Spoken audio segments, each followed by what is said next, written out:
It's up and you're live and you're loud. Should be if you say something. Hello. Yes, I believe we are live and loud with a very loud episode of Wide World of Electronic Sports, episode 140. I am Brian Leffler, your co-host for the show, joined as always by my friend Rodney Conyers Jr. How are you doing, my friend? I'm feeling good, a little exhausted. I'll be honest. I've been on you know how we are as rock stars, all of us at Shacknews. Sometimes we just go on little tours, and so I've been on a tour. But I'm glad I'm because I want to talk some video games with my pal. Yeah, I'm so glad you're home, and I bet you're very glad to be home as well. Yes. Usually we are joined by Denny Von Doom. Unfortunately, he is not able to be here today due to some very, very crazy shenanigans going on over there in the Chicago suburbs. I believe a fireworks accident causing a car fire, causing a power outage, just all kinds of craziness. So I'm glad everyone's safe over there. Glad Denny is safe, but yeah, hope you get your power back soon. So we got Blake running the show in the background. He'll be muted though for most of the show, but he will be running things, transitioning us as we move along through. And let's get into it because we have a lot of shit to get through. There's the ghost of Blake. The ghost of Wide World of Electronic Sports host past. That's right. Uh, Welcome. Glad to have you on the show. Glad to have you here to talk with us if you are able to, but I know you'll be busy doing other stuff as well. But actually, yeah, let's get into it. We got a huge story to talk about first. This one is blowing up in not just the Counter-Strike scene, but the Valorant scene, because one of the biggest pros in Counter-Strike history, Shroud himself, has taken up a jersey again, joining the Sentinels to play Valorant on their team in their last chance qualifier. So here's the backstory.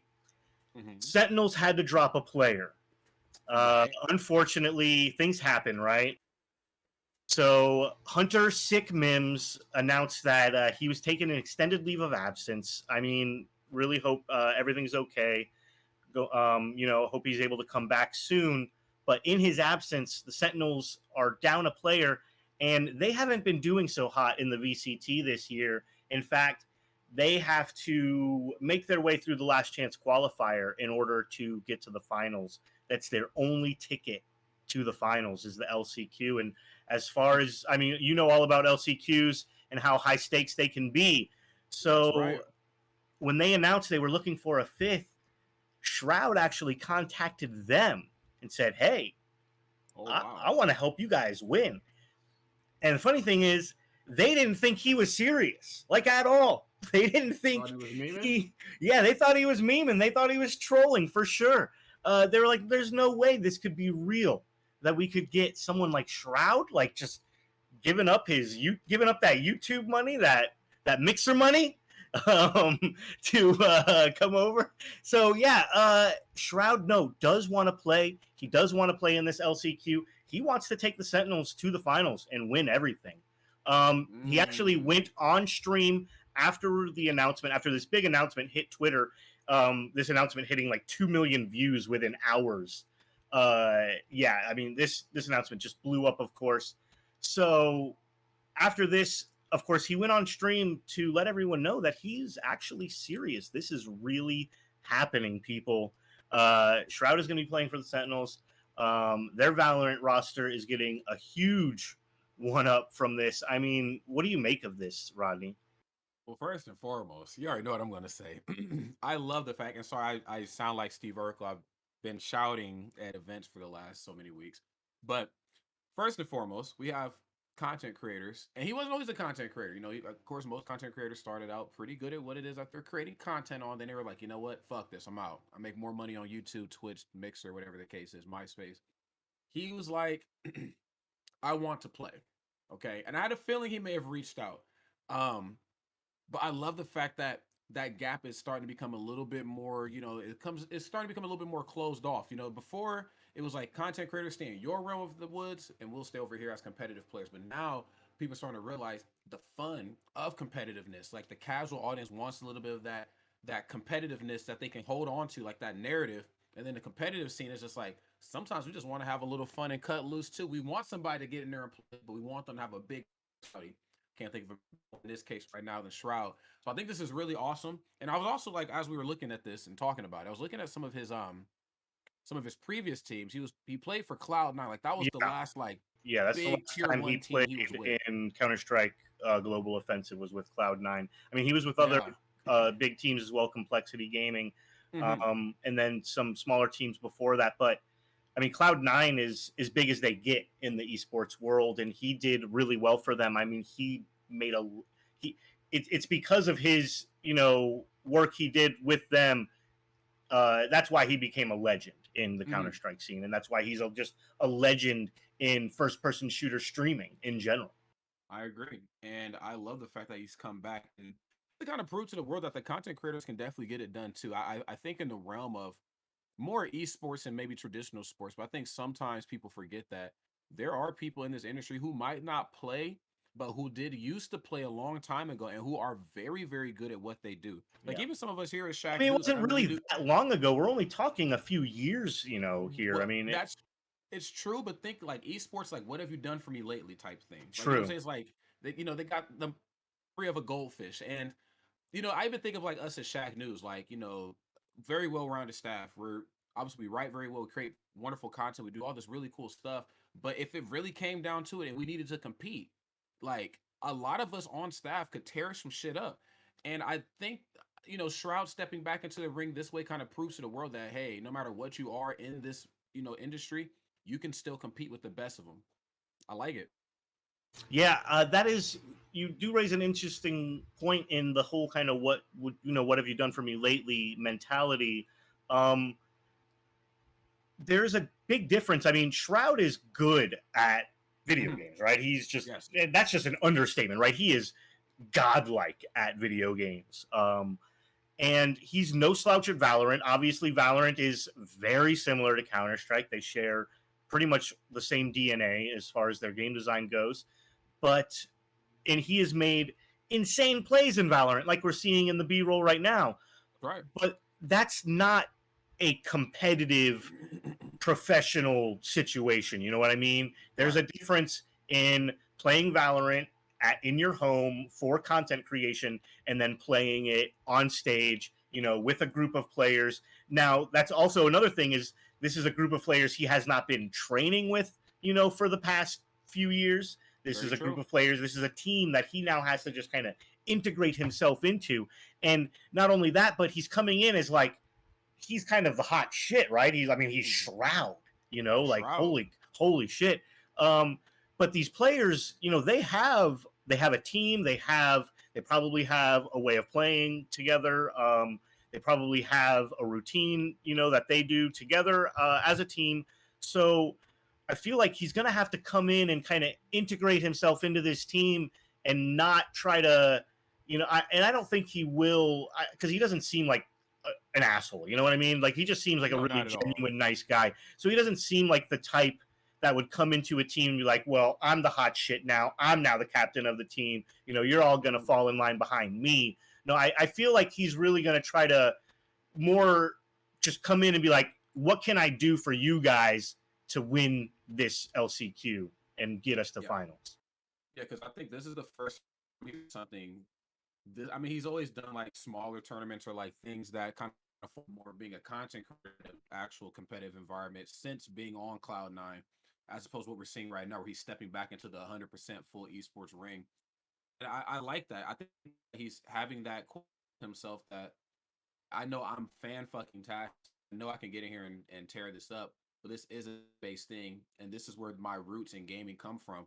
There's no I in this, so I have to come in and say, hey, I know I'm very good, you're very good, but we all serve different purposes. We all got to get together and work together as a team. And I think that's just something to like really admire, especially for somebody at his level. Because there's a lot of other, I'm not gonna name anybody, bro. Creators at his level, I come into a team like Sentinels, sort of mentality is I'm the shit, 30 million, trillion, billion followers on every form of social media, kiss my ass. It's the me show. But he didn't come in with that mentality, and I like that. Yeah, I really think that Sentinels maybe have a chance to get through this LCQ. Not that they didn't have a chance before with their previous teammate, but I feel like if you're going to get any kind of ringer, in, to help you get through this grueling step. Because yeah, LCQs they're stressful, man. Like you got to win your games. You have to, or you're just not going to the finals. Yeah, I feel like if you want anyone on your team to help you through that, it would be Shroud for sure. I do too, and it just helps bring more eyes to what's going on. I mean, there's not very many esports out there that really I feel like they really kind of let in with open arms, like content creators. Look at him shilling all his stuff. Sorry. I know. No, this is actually what I was going to talk about. Like, I'm happy that this is happening. Yeah, Shroud is going to bring eyes back to the game, to obviously the team, back to really just competitive format that is Valorant. And yeah, I think this is awesome. I want to see more content creators do it the right way, though. Okay, get the problem is out the way and do it the right way. Yeah, that's for sure. I don't know how many content creators there are that are on his kind of level. You know what I mean? Like there's a level of first person shooters, and then there's Shroud's level. And yeah, it's going to be so much fun seeing him in a jersey again and seeing these games. I cannot believe I'm excited to watch Valorant. Like this has gotten me excited to watch Valorant, and I wonder how many other people who don't really watch the game or haven't been following are now following just because of this story. That's a good question. I seen there was another story I actually wanted to put in with this one that kind of went into how he's been performing. Yes, we'll bring it up. Just had a big, like event of some sort, and they just had like 400,000 something, and I'm like, okay, I had a very fixated on where Valorant. I was see people viewers for the Copenhagen event. That is insanity. Plus business too. I'm like, this is what the game needs. And I'm loving every bit of it. It was the VCT Masters in Copenhagen just this past weekend. Yeah, over 400,000 viewers, which is it's big. Yeah, and that's concurrent. So that's at the same time. That's not just everyone joining it. So yeah, I mean 400,000 people all at the same time, that's a big number. I mean that's like League of Legends Worlds numbers, that's like Dota international numbers. Valorant's making a name for itself. I don't know if it's going to eclipse Counter-Strike, but I feel like it could within the next few years, just if Valve doesn't update Counter-Strike to bring it in line with what Riot is doing. Yeah, I'm with you 100%. I'm with you. Content creators, if y'all watching this, and you think you got a competitive bone in your body, I mean, Ninja and Shroud and people like that are a little bit different. Dr. Loop, I know, has a competitive background too, but the industry could use this type of stuff the right way. I can't stress it enough. So, if you got that Shroud itch, scratch it. Like, I want to see more of this. This is amazing. I wouldn't even put Ninja in the same sentence. They're not even close. They're not even close. I couldn't think of anybody. I was like, there's Shroud, and then there's like only so many guys. Mango's a content creator now. You know what I mean? Like they're all the like the goats and stuff. They do it. So yeah, I would put someone like that level there. Yeah, you're right. Exactly. You're right. All right, let's move on. Actually, speaking of Mango, speaking of Smash, Rodney, do we have some Smash Brothers to talk about? I believe, didn't you do like a little thing this weekend? Please tell us all about it. I did a little thing happened over in Las Vegas, Nevada, next door to Area 51, called Double Down at 2022. And I got to say, the VG outdone themselves again. Wait. This Double Down isn't about the KFC sandwich that was like 2 pieces of fried chicken with cheese in the middle? As much as we would like it to be, because of the Sauce Talk tie-in that we could get from that, unfortunately, it's not. Do they serve Double Downs there, Rod? They did not. It was actually a crime against humanity. Missed opportunity. It is. And you know what's funny about that is that Gimmer and Apostle, their father, is a professional chef. He's a professional cook. And I'm like, yo, I've had his cooking before. If you guys just made VG food items, sell out. Obviously, that's easier said than done because contract buyouts and venues, because venues want you to eat chicken strips and glizzies all goddamn day instead of real good food. So I get it, but one day. But Double Down, fun time. From Melee to Ultimate, there was some weird things that kind of happened in the middle. I'll get it out the way right now. There's the whole H-Box situation where he ended up getting sick with something and he was coughing up blood. And then he was just like, yeah, I'm coughing up blood, but I'm still going to try to compete or something. And of course, everybody was like, what are you doing? But I think in H-Box's head, he was like, ha, I'm bleeding, but I'm still trying to compete. You know what I'm saying? Like, I just want the community to know, you know what I'm saying, what's going down. And the community took that more as, oh, you're not doing well right now. You're trying to show up to an event in an enclosed space with other human beings, and we're not going for that. So he had to sit out. He had to DQ himself. So big shout out to HBox, of course. You know, you made the right choice. If you don't feel well, stay your ass off. Don't go no damn where. It doesn't have to just be COVID. I'm saying scratching your throat. Even if you're sneezing, you sneeze more than 4 times in a row, stay home. So Ultimate though was amazing. There was uh top player, just everybody who was anybody in the community pretty much came to us. I think we may have missed Light. I know Light went through something personal just a couple weeks ago, decided to sit this one out, and I believe tweeted it out too.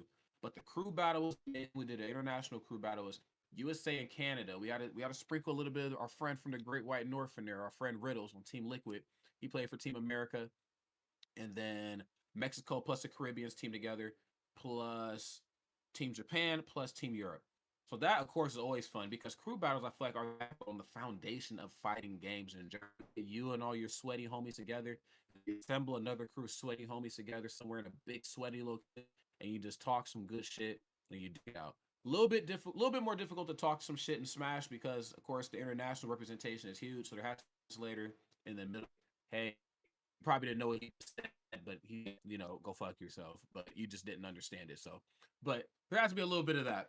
But crew battle was amazing, and of course, because the crew battle was so good, it laid a good foundation for what singles was going to look like. Yeah. Because Team Japan and Team America played, and Team the Pac-Man Extreme across the ocean actually went Kaiju and Mishima, and we wanted to see the return of MK Leo's Joker. Like, when's the Joker coming back? When's it coming back? It's coming. He's like, I'll bust it out. I'll sprinkle y'all some game. We'll play it in the crew battle. And that Joker got washed. Now, there's a big comeback to mount because I think in the match, T still had 2 or 3 crew battle. Leo had before the switch off to the next player. So, you hit your opponent, Kaiju. It's a bad. He freed Leo up, but that's okay because it was just a crew battles. Team America still won it in the end. Singles, however, was amazing. A lot of upsets early on. Team Liquid very own Riddles, of course. He's right there. We've been covering him for a while, Brian. We know he's right there to win in that Yeah. major. Got very close to Gamo. Got so damn close to CEO, but was just not able to close it out. And I actually had an unfortunate loss earlier in singles pools. I want to say versus Shu. Shu, a phenomenal player, I believe, from Denver, Colorado. They have history with us in Nebraska as well because we're neighboring states, so we've been to a lot of their tournaments. They've come up to a couple of ours. Shu, one of the nice ZSSs to do it. And characters like ZSS can certainly get under some of the fighting skins because they have a long range thing that they can implement, and then plus just the combo ability. It's very easy to smack some of those bigger characters around in the air. Shu leaned into all of it and got the job done. Defeated Riddles. Riddles went on a really good run, but unfortunately had a hard stop at a certain point. The Buzz fell early too. Was able to run it all the way back to top 8, the second half of top 8 too, which I think is something that's not getting enough shine and attention because again of the representation. Leo Mhm. and Rob, Proto beat Rob, or Proto beat Leo's Rob, but like that was one of the strongest losers runs I feel like we've seen in Smash in a long time. Was what the Buzz did at Double Down. So big shout out to the King of New York. Of course, when it was all said and done, Pro and going to Grands. I know we covered a Leo Rob story a few months ago when I was in Cuba. How he got second with, well, he got second again. Rob was way more polished. Make the metaphor a little bit of themselves is they can compete competitively, hang with the best in the world. Some might even go as far to say that they are the best in the world. You know, do with that information as you must. But Proto, it wasn't enough for him to just play against Leo. What he was doing was in between each of the matches, he was taking his sweet ass time.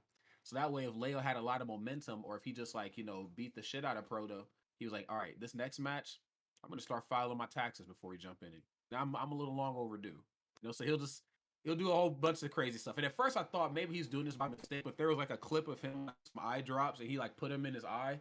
But then like somebody zoomed in and like nothing came out of the eye drop container. Like he's just like icing Leo out just for the sake of killing his momentum, which I don't have an issue with. It's a healthy That's part yeah. of the game.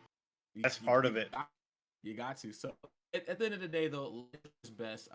The crowd very much got back onto Leo's side because typically when somebody like Leo's playing, it's like, voting for Rod to beat him, and like now we're Bryan to do it. The crowd is like anybody but Leo. But then when he picked Rob, it's very strange because people don't like that character. That character is being piloted by the best player in the world, but we're just so enthralled and just taken aback the fact that he's playing this character. The audience had no choice for him. Unfortunately, them not enough to get done because Pro was able to shut it down. And the pop-offs at Double Down, crazy.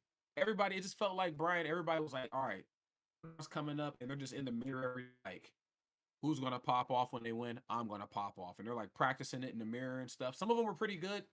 Some of them were kind of cringe, but hey, you just won a match. So. No anti pop offs this time. Nah, no anti pop offs. Oddly enough, so I would have liked this. Well, what's funny on the subject of the anti pop offs? To transition over to Melee, IBDW. Yes, absolutely out of his mind. The godfather of the anti pop off. That's right, the originator of it. Yes, he was like, hey, I'm gonna win this tournament. Nobody stop me.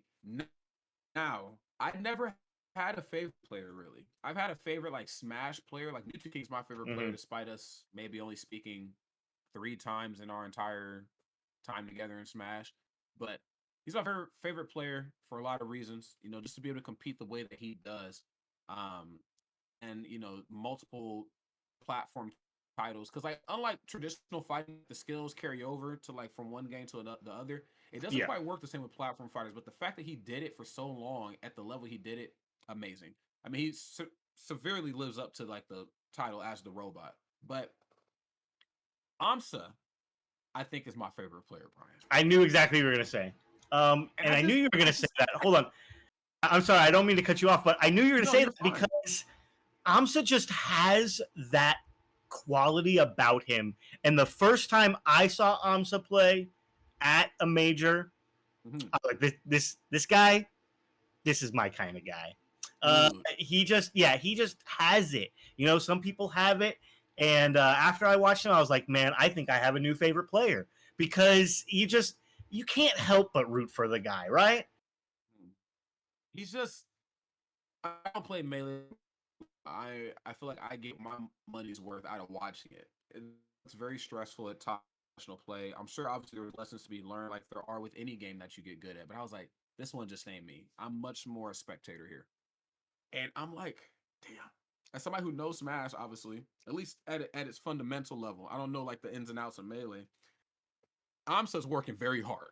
All right, Fox and Falco are fucked up. All right, they're not like they're very good characters. The shines and the combo ability, the ability to smack Yoshi around comes very easy for Falco and Fox. But the fact that Amsa is one of the few Yoshi, if not the only Yoshi, really doing it at this level of play, it was able to stick it to IBDW. I mean, unfortunately, there was an SD, and I think he just kind of forgot where he was on the stage, just got caught up in the moment. But the fact that he was doing it like that, I was like, oh man. And I hate Yoshi. All right, Bryan. I'm not a fan of Yoshi as an IP, but in Melee, if Amsa's playing a character, I'm about it. So in my heart, Amsa's the champion. In my heart, Leo's Rob is the champion this weekend. But statistically on paper, according to the PG stats, it is Pro Tobanum and it is IBDW. But Double Down was a fun time.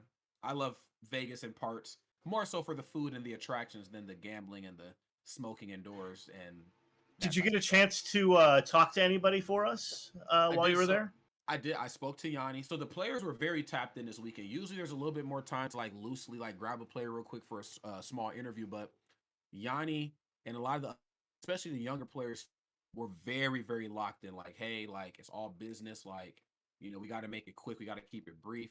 And then like commentator, like to do nothing. Like I got to keep it brief sometimes too, because I got to commentate for 2 hours on my time.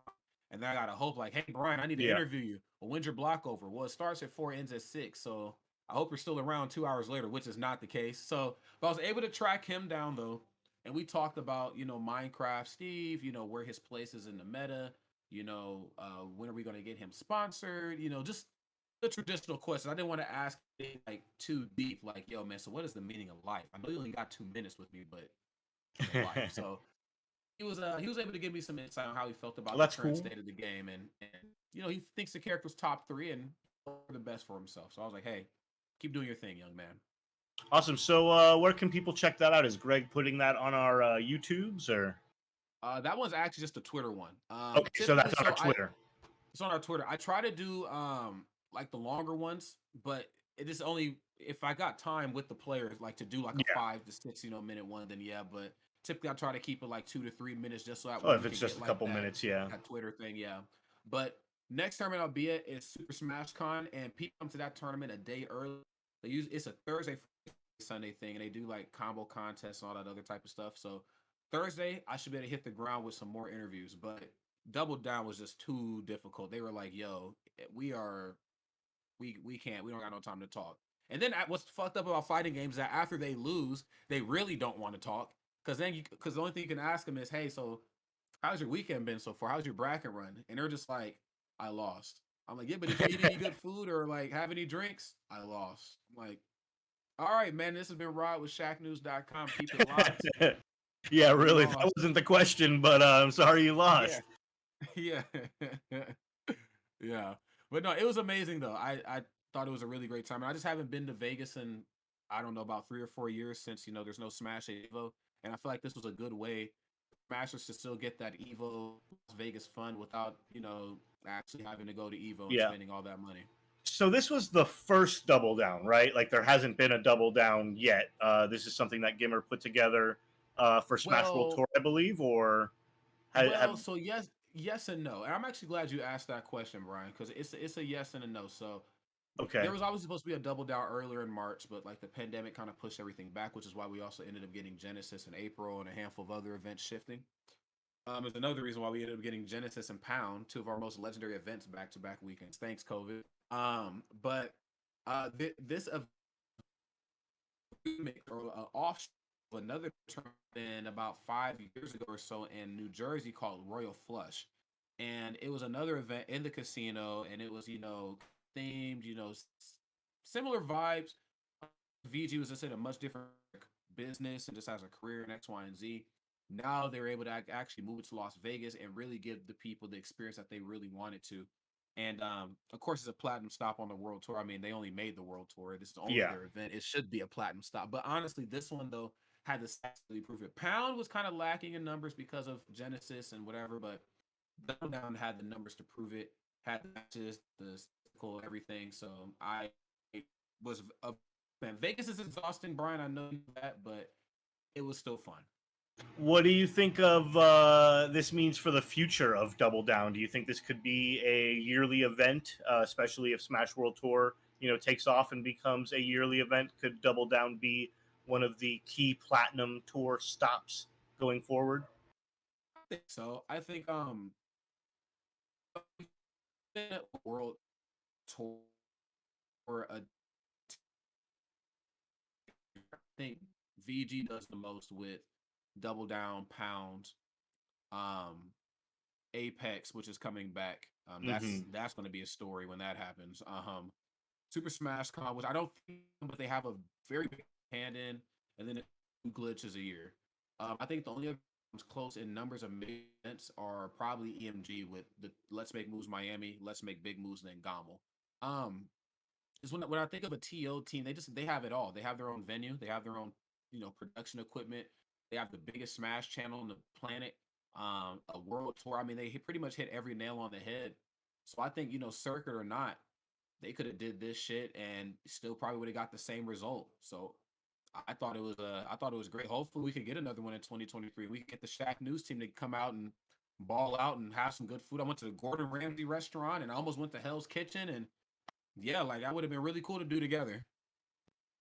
So the That guy, would be no Guy Fieri, all Gordon Ramsay, huh? I Very. think I just learned no something Flavor about you, Town. Rod. Couldn't go to Flavor Town. Oh, so we went to the fish and chips. It was very good. We ate a lot of fish and chips when I was so like my Rod, you there? whatever is like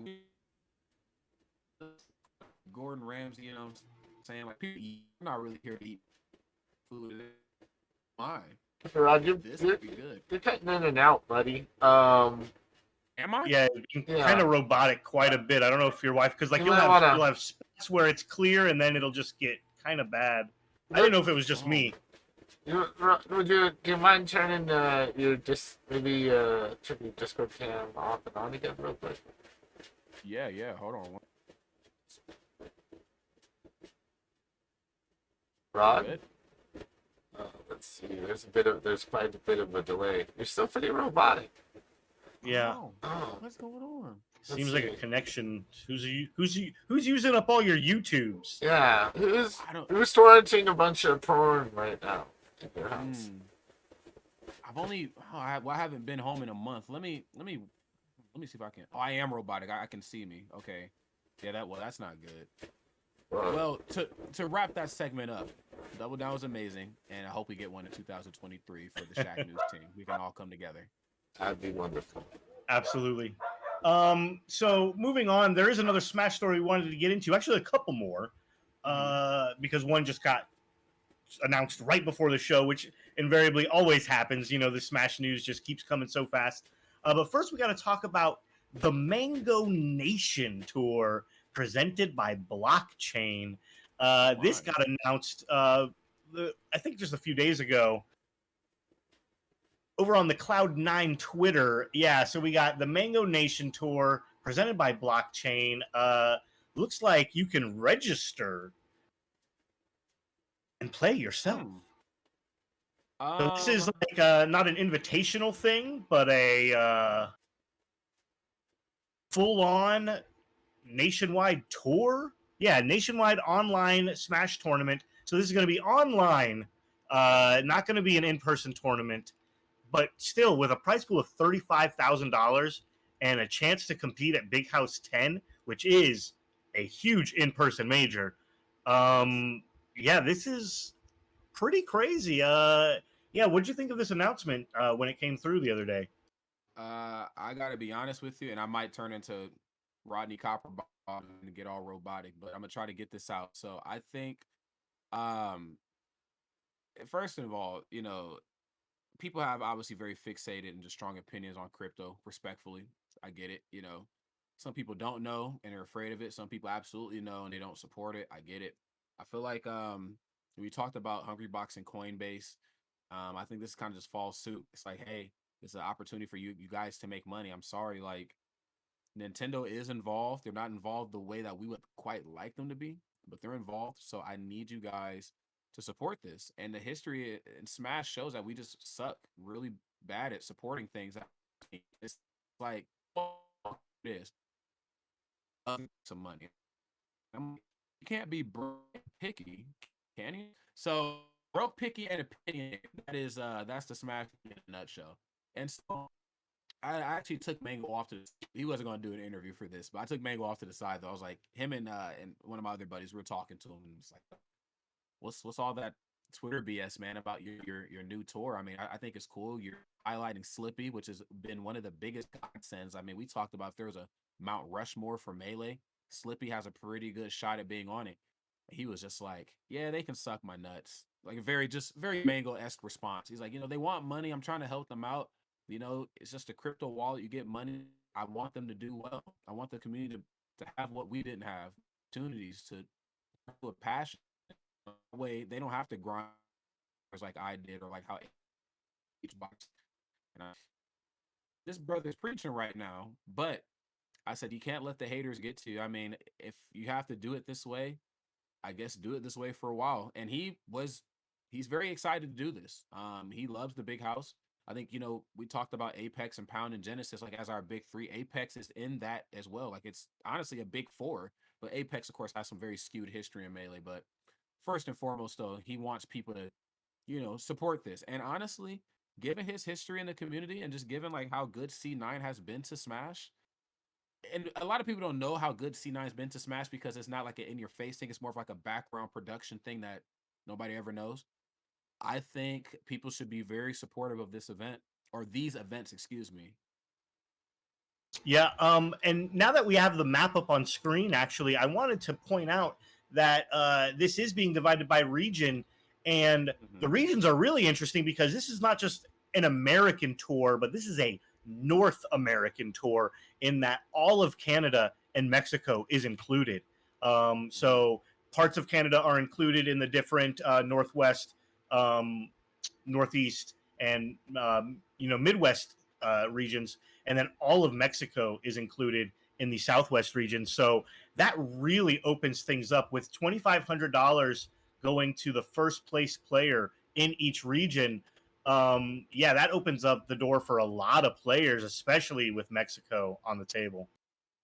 Oh yeah, Mexico is just a thriving region, especially in melee, man.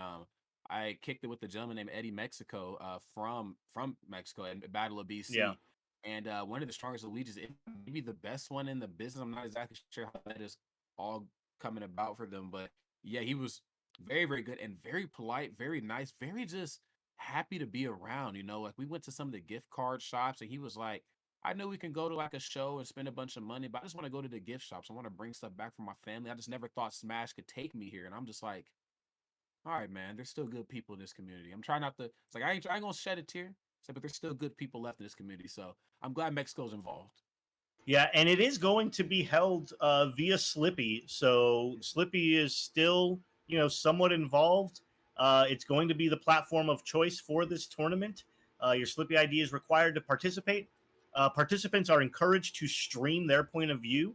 So Hmm. when the tournament, when each regional happens, there'll be lots of different streams to check out. It won't just be one. I mean, obviously, you'll probably be able to check out Mango's stream and all of that, but if you have a favorite player or someone who's playing in a region that you're interested in, you'll be able to check them out as well.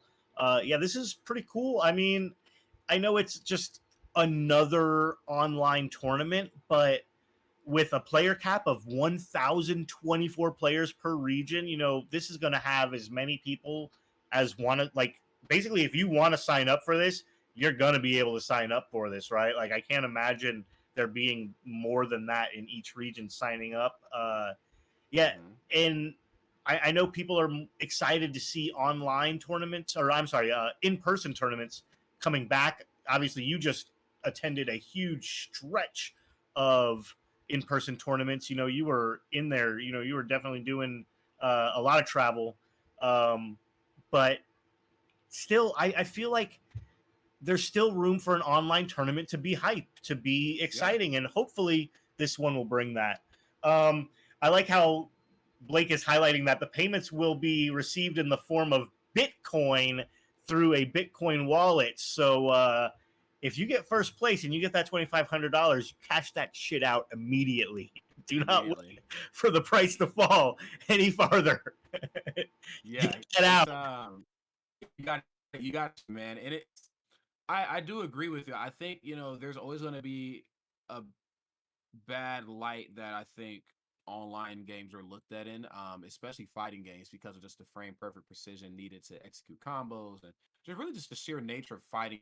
It's a Um, community, a genre of game where you need to be next to another person just in its roots. And I think even with like the box, you remember the box that Hungry Box did a couple Yeah. 2 years. God, it's been 2 years. Oh my God, 2 years ago at the pandemic and just all this other stuff. Like I think there's a pretty big market for it. I would hope that Mango continues this even after this first one wraps up. It might not hit the numbers that they're looking for, but honestly, there's so many people in the world who can't go to in-person stuff, who will never have the chance to meet some of these guys. I think an online series of some sort is in order for, the okay, you make a VPN and you make it look like you live in the Yukon. You register for the event. No one shows up. 25K in your pocket. I mean, Yukon also Or includes 2.5K. California, Washington, Oregon. I mean, there's Whatever. Nevada. There's a lot of strong regions included in that Yukon region. So you can I do don't that. know. You can do that, but I don't know if it's going to pay out Okay. as like you Where think. is there nobody? Where is there nobody? Wyoming? Unfortunately, Newfoundland? Nebraska. every region has somebody strong competing in it for sure. Iceland. Who does Iceland have? Oh wait, Iceland's not here. If Iceland was there, though, you're right, Blake. Absolutely creating. Oh, Nova Scotia. Here we go. Nova Scotia. Oh man, Prince Edward Island. Oh man, I think it might be worth trying to enter in some of these places. Wyoming. No one lives in Wyoming. That's true. Like at all, it doesn't exist. So you got a pretty good chance there. Just saying. True.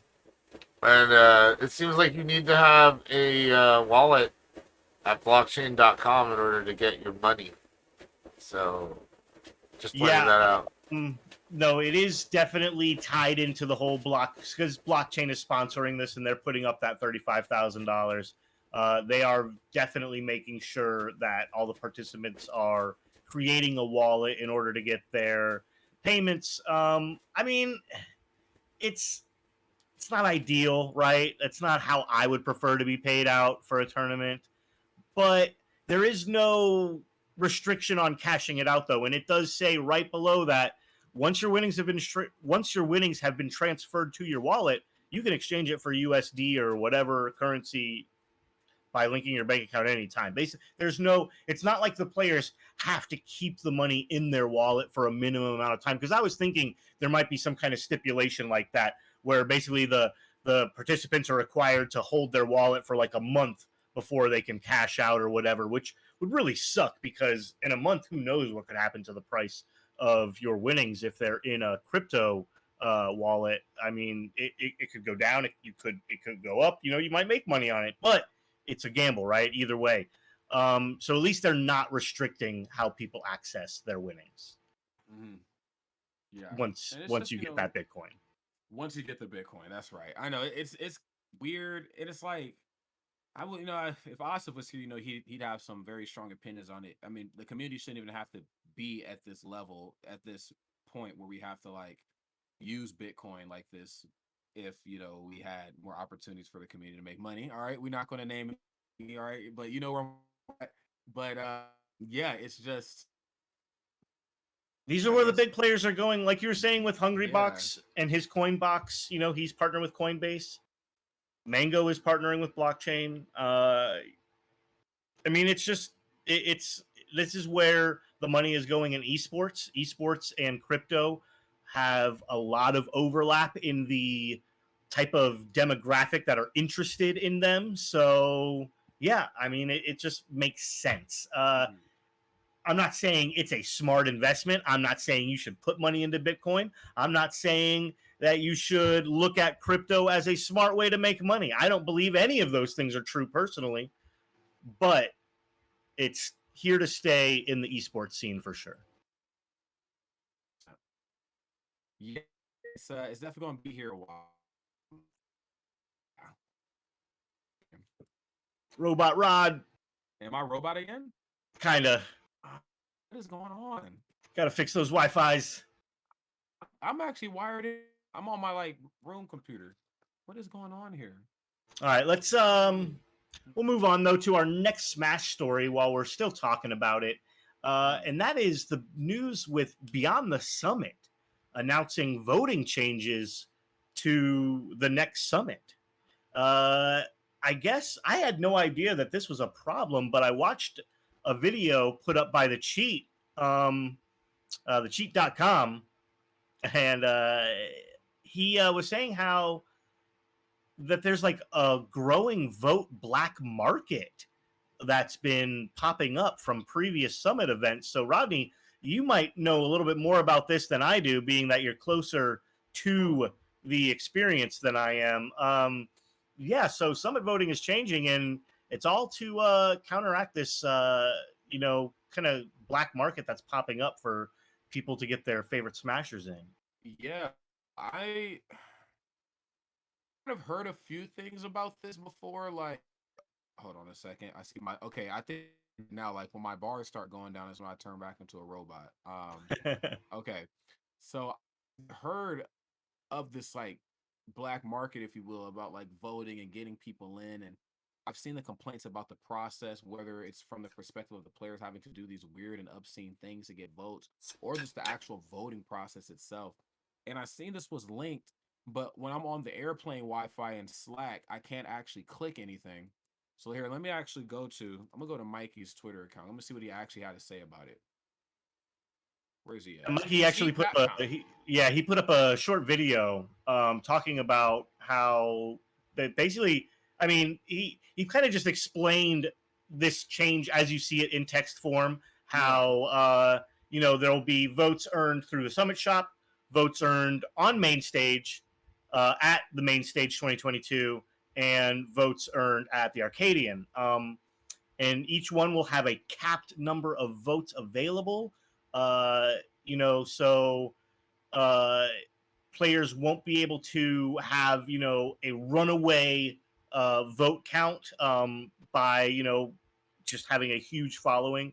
Um, they're also will have the vote-ins taking place at like a summit countdown, so they're going to do it all live before the viewers, and all the votes are going to be hidden until the show, so people will not know how many votes uh, a certain person has until the show is actually live and everything's revealed.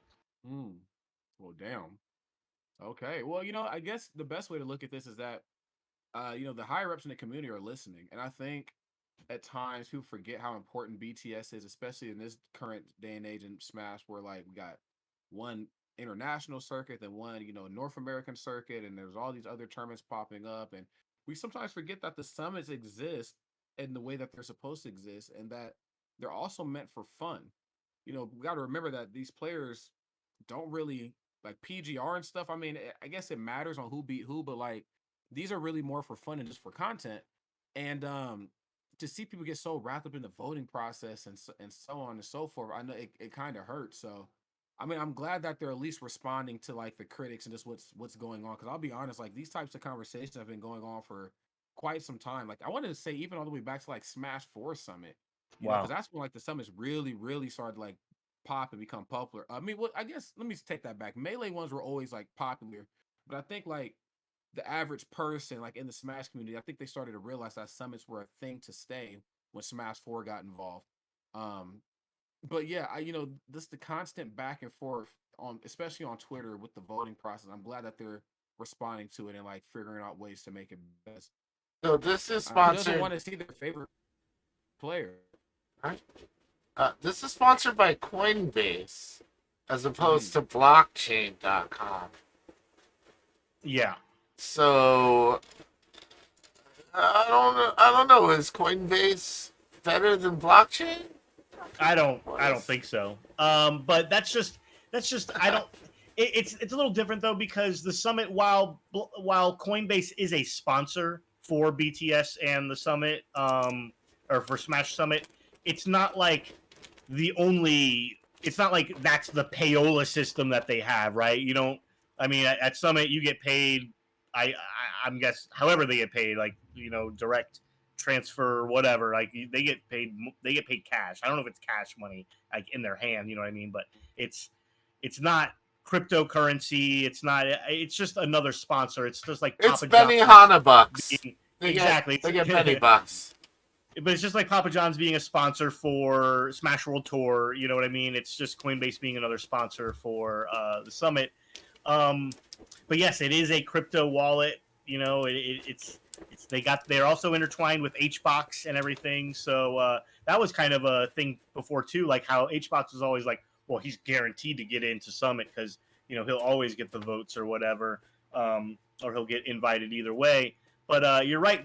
I feel like this is maybe a chance for maybe some Smash players or competitors to get into Summit who haven't had a chance to get in before, just because they don't have quite as large of a following as people like your H boxes or whoever. Yeah, and I think that's with Smash too. They've always had a really good history of highlighting new regions of the world. I mean, obviously with the Smash World Tour, but just even making sure that players who, if we aren't really familiarized with them get a chance to play on stage during pools. If they're going on a good run, that we put that on stage and we highlight it the best way we can.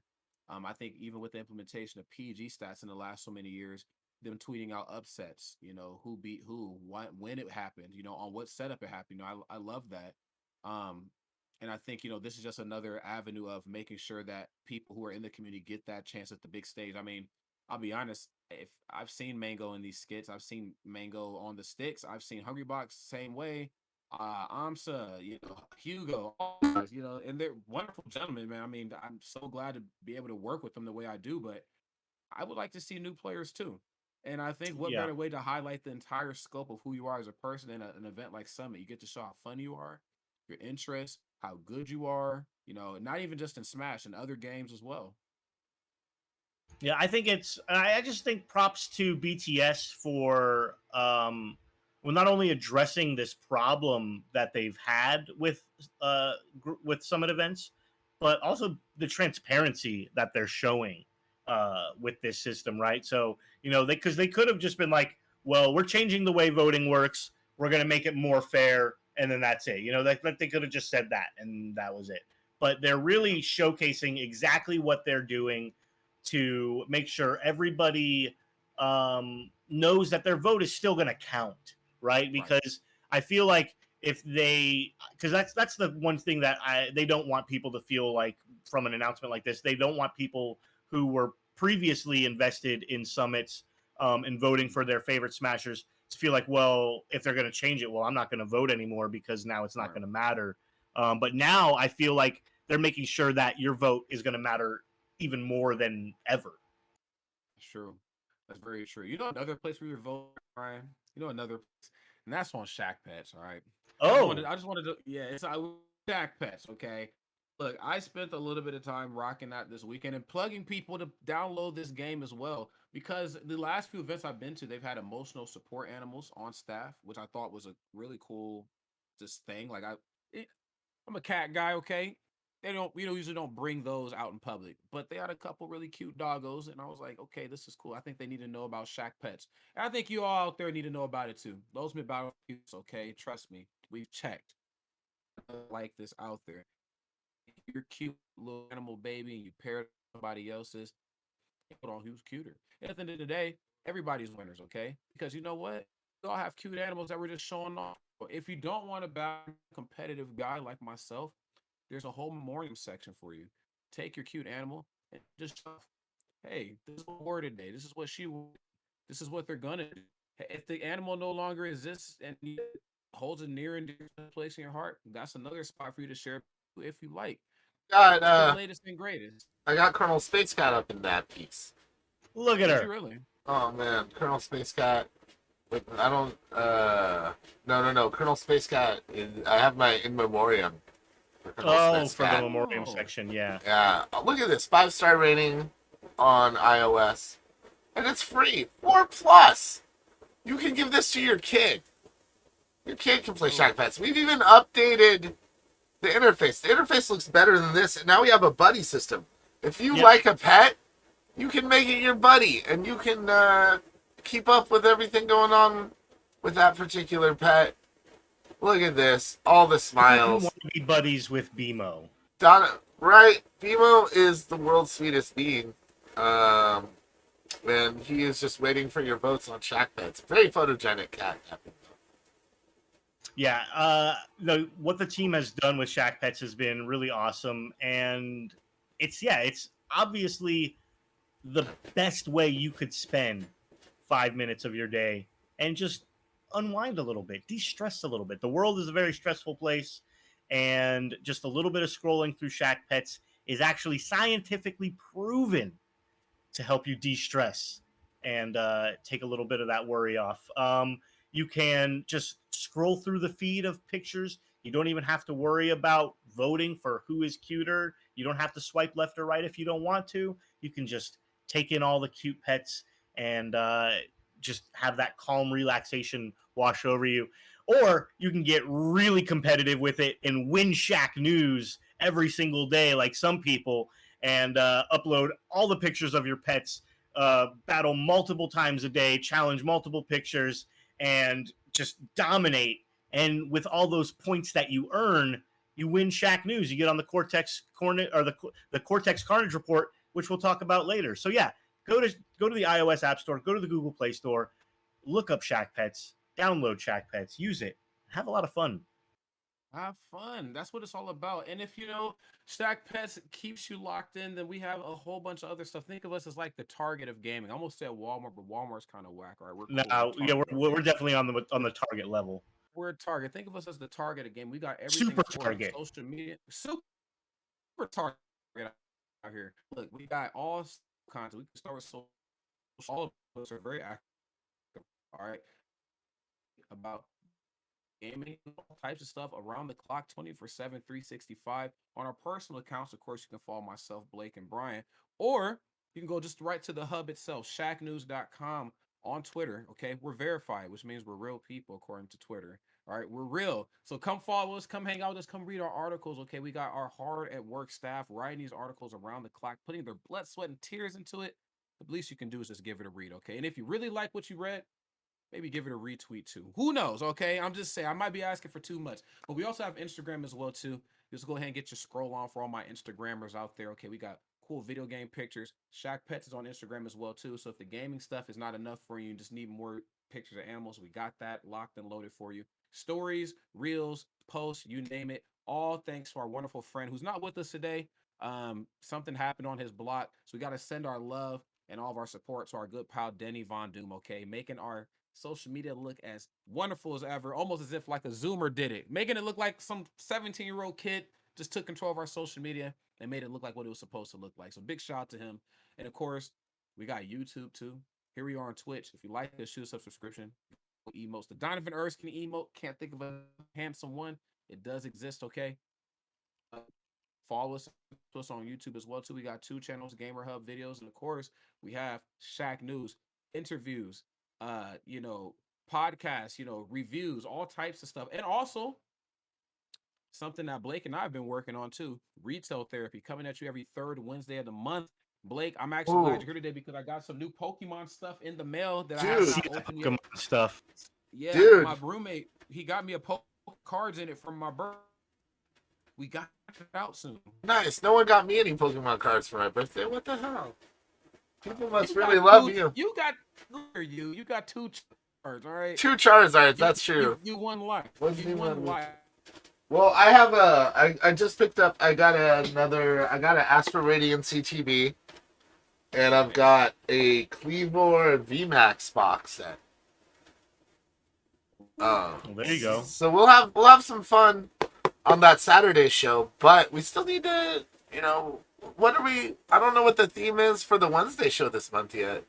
We got to figure that out because that's coming up in like a couple of weeks here. But we'll have something spicy for y'all. It's true. You and I, we got a lab because we're gonna nerd the right way, which is what we like to do here at News. Okay, this is a nerd out, safe space for all types of nerdom. Okay, if you're into something cool and quirky, video game, card, comics, whatever, trust me, there's somebody on staff who can cover that and who can jump down that nerd rabbit hole with you. We only hire well-rounded individuals here. But yes, so happy that you're all kicking it with us here at Shacknews. Why World of Electronic Sports? Let's go ahead and get into the next topic, shall we, Bryan? Let's do it. Let's get into our next topic, and that is going to be kind of a follow-up from one we talked about last week. Last week, we were talking about the ALGS. That's the Apex Legends Global Series. Yes, their professional tournament series hosted by the developer, by the publisher. This is the official top tier of Apex Legends. It doesn't get any better than this. Last week, we reported on how EA brought in a bunch of teams internationally to play in this global series and kind of dropped the ball on their training facilities. They brought them in, early to practice stateside, but didn't give them any setups to practice on, didn't give them any way to practice other than these esport boot camps that were set up in strip malls for 12-year-olds and the local esport arena section at a Walmart, which admittedly is okay, but apparently the PCs and the connection there just were not up to the quality that the players were used to. But moving forward, that's now in the past. The ALGS finals has concluded. There was 4 long days of circles going through all the different maps of Apex Legends. In those 4 days, the teams competing basically just tried to place as best as they could, getting as many kills as they could. By doing that, you earn what's called placement points. You know, placing first obviously will get you the most points, and then each kill will also get you some points as well. Throughout each day, points are added up. Teams are then cut until you get to the final day with just 20 teams remaining. And out of those 20 teams, it looks like Furia Esports was able to put up the most points in day 4 and take the entire championship, take the bulk of that, I believe, $2 million prize pool. Big bag for them. So congratulations to Furia Esports. That's a Brazilian-owned company. Furia Esports is from Brazil, traditionally a Counter-Strike, or originally big Counter-Strike Go team, but they now have a U.S.-based office in Florida, and that's where this team is located. So this was a U.S.-based team. They beat out 100 Thieves and Fnatic in second and third, respectively. So 2 big organizations there, with 100 Thieves and Fnatic coming in second and third. And then, obviously, they beat the complete rest of the pack. It's just... So of those teams we talked about last week, the ones that came in internationally and, had to train in subpar conditions, one team was able to place, was able to place 5th. That's not too bad, right? 5th place overall out of 4 days when you didn't have the best training PCs. That's not too bad. But one of the other team we were talking about, they didn't place at all. Like, they just didn't even make the top 20. So, unfortunately, yeah, it looks like those unfair training conditions, practice conditions, looks like it affected some of those teams more than others. Yeah. But yeah, congrats to Furia, able to come out. What did you think of this weekend of Apex Legends? I know Vicky Kitty was shouting some of that too. So shout out to her as well, getting into a new sport. Yeah, she's kind of like my liaison when it comes to Apex because for a long time I never really followed the game other than like what would pop so often. But then when I see getting really not even at the perspective of like a commentator, because I feel like sometimes it's like commentaries like you're up there fake, just like let me just pretend so I can get this back. But I can tell Vicky, as somebody who knows her personally, is like having a lot of fun. So I'm like, all right, if Vicky's liking this, it must be good. Yeah, and yeah, like I'm pretty covered a couple Fury in the past, if I'm not mistaken. It's the Brazilian esports team, right? Yes. Yes, I feel like we covered a few. So I think I'm turning into a robot again. I can see my thing pinging up and down. But anyway, sorry. I'll keep it brief then. I don't know why it's doing that. I wonder if it's doing it because am I moving too much? Maybe. I don't know. Either way, I know we covered a few stories in the past with Fury, and of course I love everything that they're doing. When I see somebody like Vicky over there, it makes me really wonder, like, do I have a future in Apex, Bryan? Not even from a commentary standpoint. Do you think I was some of the best? Do you think the Shacknews jersey on tear it up? It might be time. I mean, Rodney, if you have the skills, then I would love to see you throw down with your favorite legend. I love Apex. Apex is a fun game for sure. I think Donovan plays as well, possibly. Yeah. So yeah, we might have to get a stream going at least. We can at least get a squad together for a Shacknews Apex stream. That might be fun next time they have like a big content release or something like that. We could maybe think of doing something like that. That would be a lot of fun, actually. But yeah, Furia was able to pull out the win. It was their U.S.-based squad, though. But yeah, your boys at 100 Thieves getting second. I mean, that's not too bad. Second place at a big 4-day tournament like this, when there's $2 million on the line, they got a big part of that purse. Yeah, man. I think 100 Thieves is just on the come up in a lot of ways. I know they were a little slow to the start of the year, in some of their other games. They took a couple like really, in my opinion, weird losses. But I'm loving where they're at right now. I'm Team Hunter Thieves all the way. But it really makes me wonder like what does the future hold for a lot of these teams, and really just environments like what we just seen here too, like the whole not having the proper training conditions to like compete and to do things. I mean, that's just mind-boggling to me. Like, in what universe could that ever be okay, especially for something as important as what these guys just competed in? Yeah, I mean, when I saw that video on Twitter of the one player inside that esports boot camp, and there's like literally 10 and 12-year-olds running around screaming, I was like, yeah, this you cannot expect a professional team to practice in those kinds of conditions. Like, really? I mean, come on. Uh, Yeah, but at the same time, I mean, you have to deal the card. You have to play the cards that you're dealt. that's true. And one of the teams that was dealt those cards was able to get fifth place. And fifth place is pretty damn good when you have over 20 teams competing for $2 million in a 4-day competition like this. I mean, fifth place is definitely something to be proud of. It's very true. It's very true. And I feel like I'm so used to like fighting games where like fifth place is like no money or it's like a ham sandwich. Like in like real esports, like fifth place is still a pretty good Oh chunk of no, change. I with mean, $2 million on the line, fifth place, they probably got like $100,000. yeah, like it's fucking ridiculous. Like, I mean, I'm sure obviously the main goal at hand is to get first or as close to it as possible. But fifth ain't nothing to be mad about.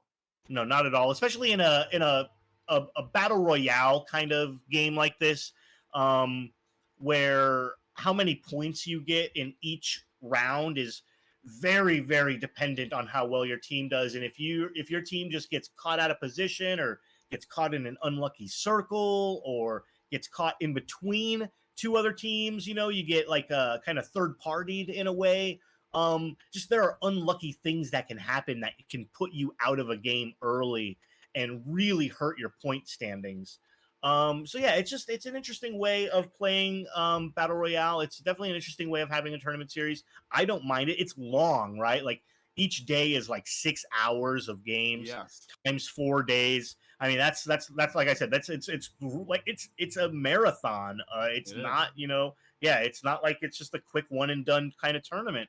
But this is year 2 of the ALGS, and they are definitely moving into a year 3.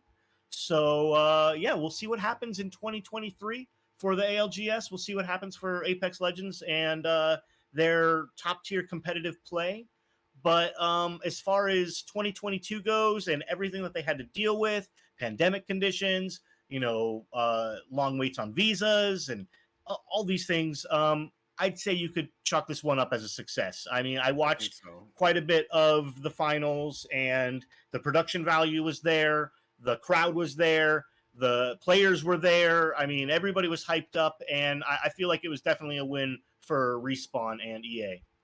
Definitely, definitely. I mean, I feel like sometimes in esports, and not just us, but just in general, like people get so fixated with like the bad things, that happen. And yes, there are a lot of unfortunate circumstances that still happen even at this level of esport competitive play. But we just got to find the light in the dark sometimes. Sometimes we got to say, hey, this is just what we got, and we make the best of it. And I think even into not training conditions like that, that's really bad, like really, really bad. But Yeah. like they were still able to like turn it into a little something. But holy shit, do that again.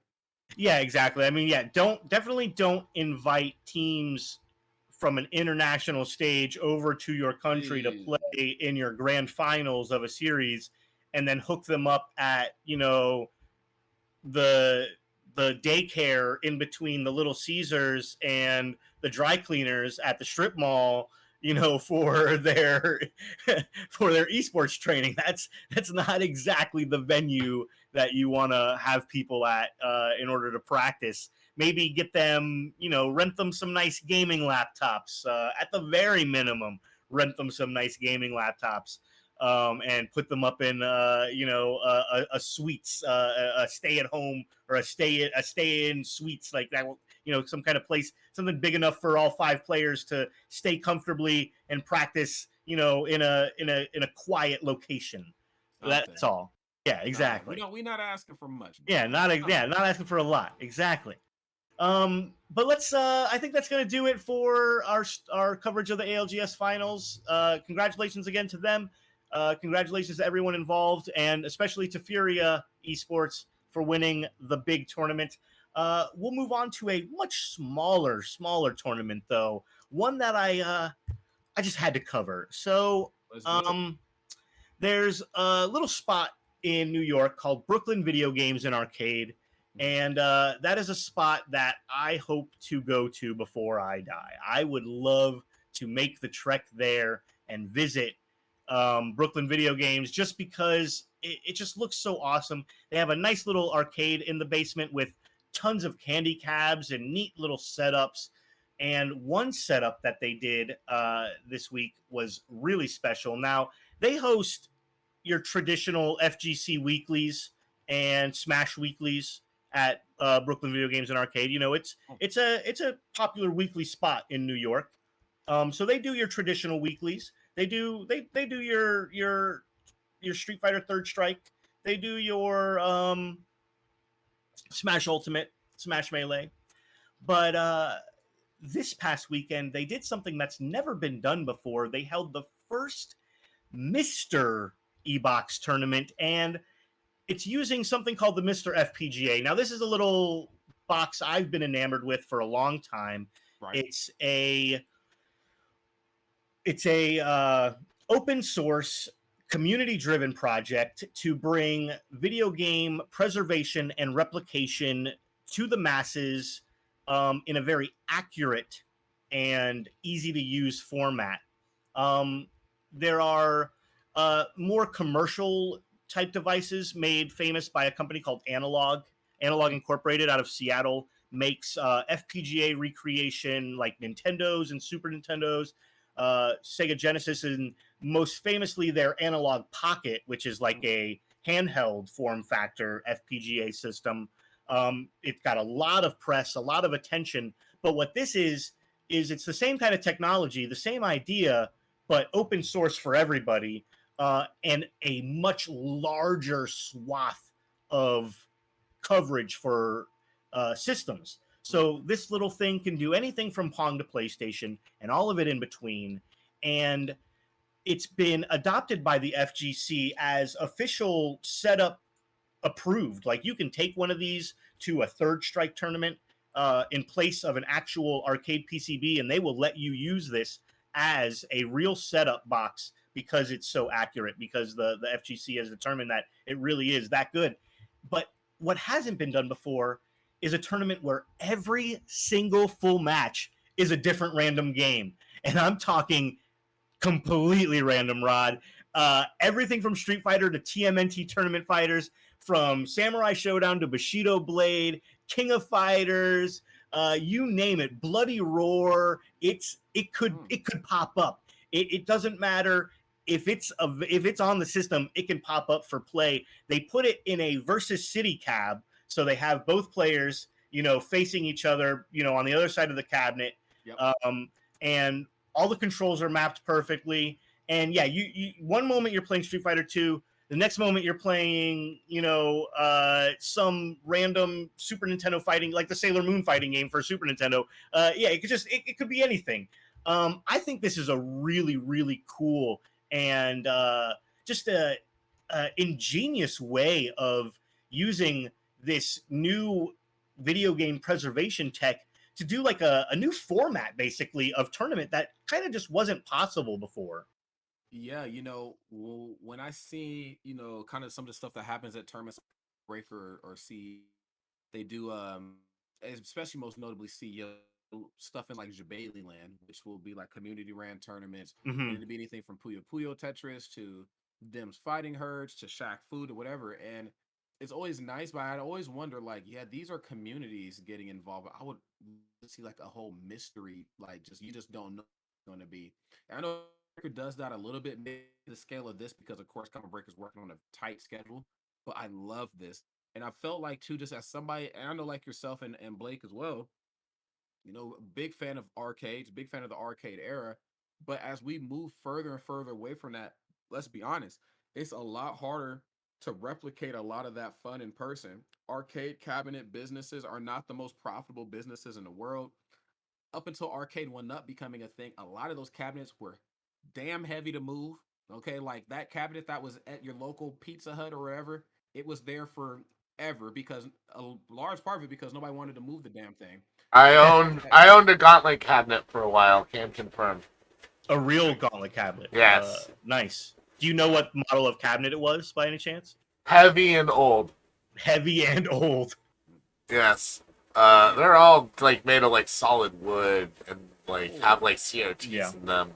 You know, like they were not messing around. Nowadays, like, you know, like I have the Legends Ultimate Cab, and you know it's basically made out of IKEA wood, so it's pretty damn light. And it's actually like I can move it on my own. I don't even need a dolly. Though a dolly would be nice. Yeah, I mean, as somebody just who even comes from Melee like myself, I see how difficult it is to keep up with ERTs. So like game plugging these things around, these awkwardly shaped, hard to get position and set up, and then of course your streaming is a whole different streaming something DMI ports. Like, I completely understand. Glad that there is something that can hide this type of play in two very different ways. First and foremost on the box, but then two, bringing in the mystery form. So this isn't. I mean, you can. I guess could you technically practice for a mystery tournament? You have to own every game in existence and play the rest of your life. But like, I love that, and I love that we're figuring out more cool and innovative ways to run this. Because at CEO, we ran, I want to say, Turbo and Third Strike on the head-to-head cabinets. And production was like, are you really about to make us lug this big-ass cabinet in this Red Bull arena, when we can just run it off of whatever? They were like, yes. We're either running it this way or not going to do it at all. That's how the FGC wants it. Yeah, well, I'm glad that we're making the community and the production happy because, oh my God, that was insane. Yeah, no, one of these Mr. setups is definitely a lot lighter than your typical arcade setup. But the cool thing about it is you can put them in an arcade cabinet. And that's what they did for this tournament. They actually put it inside, like I was saying, they put it inside a versus city cabinet so both players could have the same view on their respective screens, and then have a full control panel in front of them without having to sit side by side. It's just, I think this is really sweet. I would love to see something like this, like you were saying, at a larger major, like a CEO or Combo Breaker, those majors that focus on multiple fighting games, that run, like they at CEO this year, I feel like they ran everything, right? Like there was just so many games covered. When we talked about it the week that we covered it, it took up most of the show just because we were talking about it was over a dozen fighting games, like, right? So, at those kinds of events, this kind of mystery box tournament would really, I feel like it would really draw not only a large crowd, but a lot of entrants, because if you have a solid feel for multiple fighting games, like if you're just really good at spacing and footsies, you could kind of go far in something like this. You know what? You know the type of vibe I'm getting? I'm getting a I feel like the only comparison I can really make this is like a games done quick type of thing. Like I'm getting that type of vibe. Like I would love to see a charity, like a big charity attached to something like this too. Like of course, make it open to the general public, but also make sure that you have FGC legends out there that will compete and have fun and stuff like that.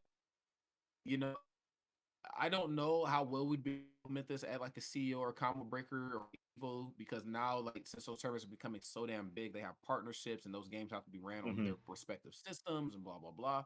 But like if this was like a once a year games quick type of vibe, or maybe twice all get together and we just have fun and do stuff like this, of course behind it. I mean, people bills and how like I see this bigger. I mean, I'm glad it, especially in the area of New York where fighting games like it's probably at its most prominent and dominant, but I'd like to see this get bigger. This could be an international thing. Oh yeah, for sure. And there's definitely players that would do really well compared to, like, I feel like Justin Wong would have an easy leg up in a tournament like this compared to others, just because he's so prolific in so many games. There are some players who could really thrive in this kind of mystery format. Yeah, there's no doubt about that. Even like Chris G, like I've seen Chris G Yeah, pick up multiple games and do well. I've even seen like some local killers in Florida, like or Sonic is it Fox. Sonic Fox. I know a guy named his name is Joey Back Donuts, mystery game champion a couple years in a row at Jabali Land. Like he'll just do like all the games, like all the side community games, like perform pretty well, or if not, win them. So I mean, I think this also just opens up the door for like new competitors to compete with older competitors as well, like people who might like somebody like Justin who doesn't play some like let's just say Shaq Fu doesn't play Shaq Fu all the time, but he has the footsies and the knowledge to do well. And then you take somebody who's actually from the Shaq Fu community, whoever that person may be, and then see how well they will fare against, like almost like an all-star game or something, if you Yeah. like of like mystery setups. No, yeah, this could do well in a lot of different venues, like at PAX, or even if Shacknews was able to have an in-person Shacknews tournament again, like we did at E3. That would be absolutely amazing. I could see something like this doing really well there. But yeah, I just wanted to highlight this because I thought it was really awesome to see a clever use for this video game preservation device to put together something that the FGC just hasn't really seen before, but could turn into something really exciting. I feel like it could turn into like the new randomizer run for the FGC. Yes, and I would love that. Kind of like you were Would love saying, like with games done quick, it kind of like has that like speed running kind of vibe to it. Yeah. Yep. That'd be sick. Well, I think we can move on. I think we exhausted that one, and we're ready to move on to our final story of the day, a feel-good story of the day. And I think this one is probably the most feel-good you could get. It involves Twitch Rivals, my favorite of all of the esports shows on the internet, and my other favorite, a kind of digital Dungeons and Dragons with laser battles. That's right. Oh no, I'm sorry. A kind of digital Dungeons and Dragons with laser battles 2. Yes, both of those are coming together. Overwatch 2 and Twitch Rivals hosting an event for $250,000 in support of the Trevor Project. Like, I just have to applaud them real quick. I mean, bravo. Like that's fucking awesome. Yes, a rare Twitch Rivals dub, but it's a dub nonetheless. No, I'm kidding. They got some other dubs, but this is probably one of the more competitive dubs. And just to read a little bit, Overwatch stands for open-mindedness and a world belongs and to celebrate they are, which is talked previously when just covering Overwatch 2 and like the whole lead up to it, the differences in characters, the diversity. Just making sure characters represent what gamers look like today. I mean, gamers have really always looked like this, but haven't really had the people behind the scenes to make people look like them. And so I'm glad they're doing their thing. We're incredibly proud to team up with Twitch Rivals to host the Overwatch 2 Pride Showdown in support of the Trevor Project. We will be contributing $250,000 in support of this incredible LGBTQIA plus organization. I think this is so cool. We've always talked about how companies need to just get more off the right way. It's so easy, especially when you have millions and billions of dollars, just to be like, all right, we got $1 billion in budget to support things that we don't know about. Find something to throw it at. But I can actually tell that this was, hey, hands-on with you guys, so that we're working together hand in hand. Whatever it is you guys need, please let us know, and we will be able to support and push this as prominently and as efficiently as possible. And I think this is cool. I mean, honestly, I'm learning more about the Trevor Project as well, because when I put this in the run of show, it's like I've never heard of the Trevor Project, or if I have only ever heard a few things, video games opening up my to what the rest of the world actually is these days. So big shout out. Yeah, Trevor Project is the world's largest suicide prevention and mental health organization for LGBTQ people, young people. It definitely helps save a lot of young lives, and I think it's a great cause for Twitch Rivals and Overwatch to get behind. I can definitely see Blizzard and Overwatch, being in support of something like this. Overwatch obviously has been a huge boon for representation in video game space. And yeah, this is really cool. There's going to be 18 captains, Mendo and Munition, Sleepy, Fitzy here, Salty Fish, Fariha, SK, and Cupcake. I haven't really heard of too many of them. I do know and Munition. So yeah, that's going to be cool to watch them play. It's going to be a bracket kind of stage. There's the $250,000 is a prize pool available to the teams, as well as being matched to the Trevor Project. Yeah, this is really great. I think that's a great way to not only highlight the Trevor Project, but also highlight Twitch Rivals and Overwatch 2. We talk a lot about a kind of digital Dungeons and Dragons with laser battles here, and as far as all the stories we do get to talk about concerning a kind of digital Dungeons and Dragons with laser battles, this has got to be one of the best ones so far. This is the kind of stuff Blizzard needs to be doing for Overwatch 2. Absolutely, because Overwatch League just isn't it right now. This I feel like this is it. This is it, and this is a good way to, show the community where you stand, as of late. We don't need to rehash any old subjects, but this is what you need to do, and you need to do it the right way. And again, I think there's such a demand and a need for this, to evolve and really open up the world to what the rest of the world looks like. Not even just for myself, but even some of those like trolls and fucking idiots, who, they're only looking at the world from one point of view, from one point of view. Like video games, they were designed to bring people together once upon a time in person at the arcades, and then yes, it evolved to the home console, but now it's a national, worldwide thing. So many people on the planet who are playing video games. It's a strong majority, and we come sizes, wants and needs, interests and hobbies, and we just have to respect each other for it. And I think with like this, given even without the $250,000, like I just them doing something like this, it, of course, like definitely throw some money and help this project out too, because it's obviously really good for not but just fucking mankind. All right, for things, but yeah, this is amazing. I know like Twitch technically in your wheelhouse, but this one is this. I think we can meet in the middle on this one, bro. I think this so. one Yeah, works, yeah, this one works for me. This might be the first Twitch Rivals that I actively tune into with interest. That's for sure. This is definitely more interesting to me than a Fall Guys Twitch Rivals featuring some other yahoos that we won't mention. Yeah. No, this is like you're saying, this is great. I have, I've been a staunch aggressor at Twitch Rivals, claiming that it's not esports and everything, but this is big money and this is a big cause, and this is esports. All right, everybody, this is it. All right, Twitch Rivals, you did it. You are now in my heart. You are officially esports. That's right. You won this time, Twitch Rivals. This time. Absolutely. Yeah. Shout out to Twitch Rivals again, to Blizzard, and a kind of digital Dungeons and Dragons with laser battles too, for coming together to support the Trevor Project and the mental health of LGBTQ young people around the world.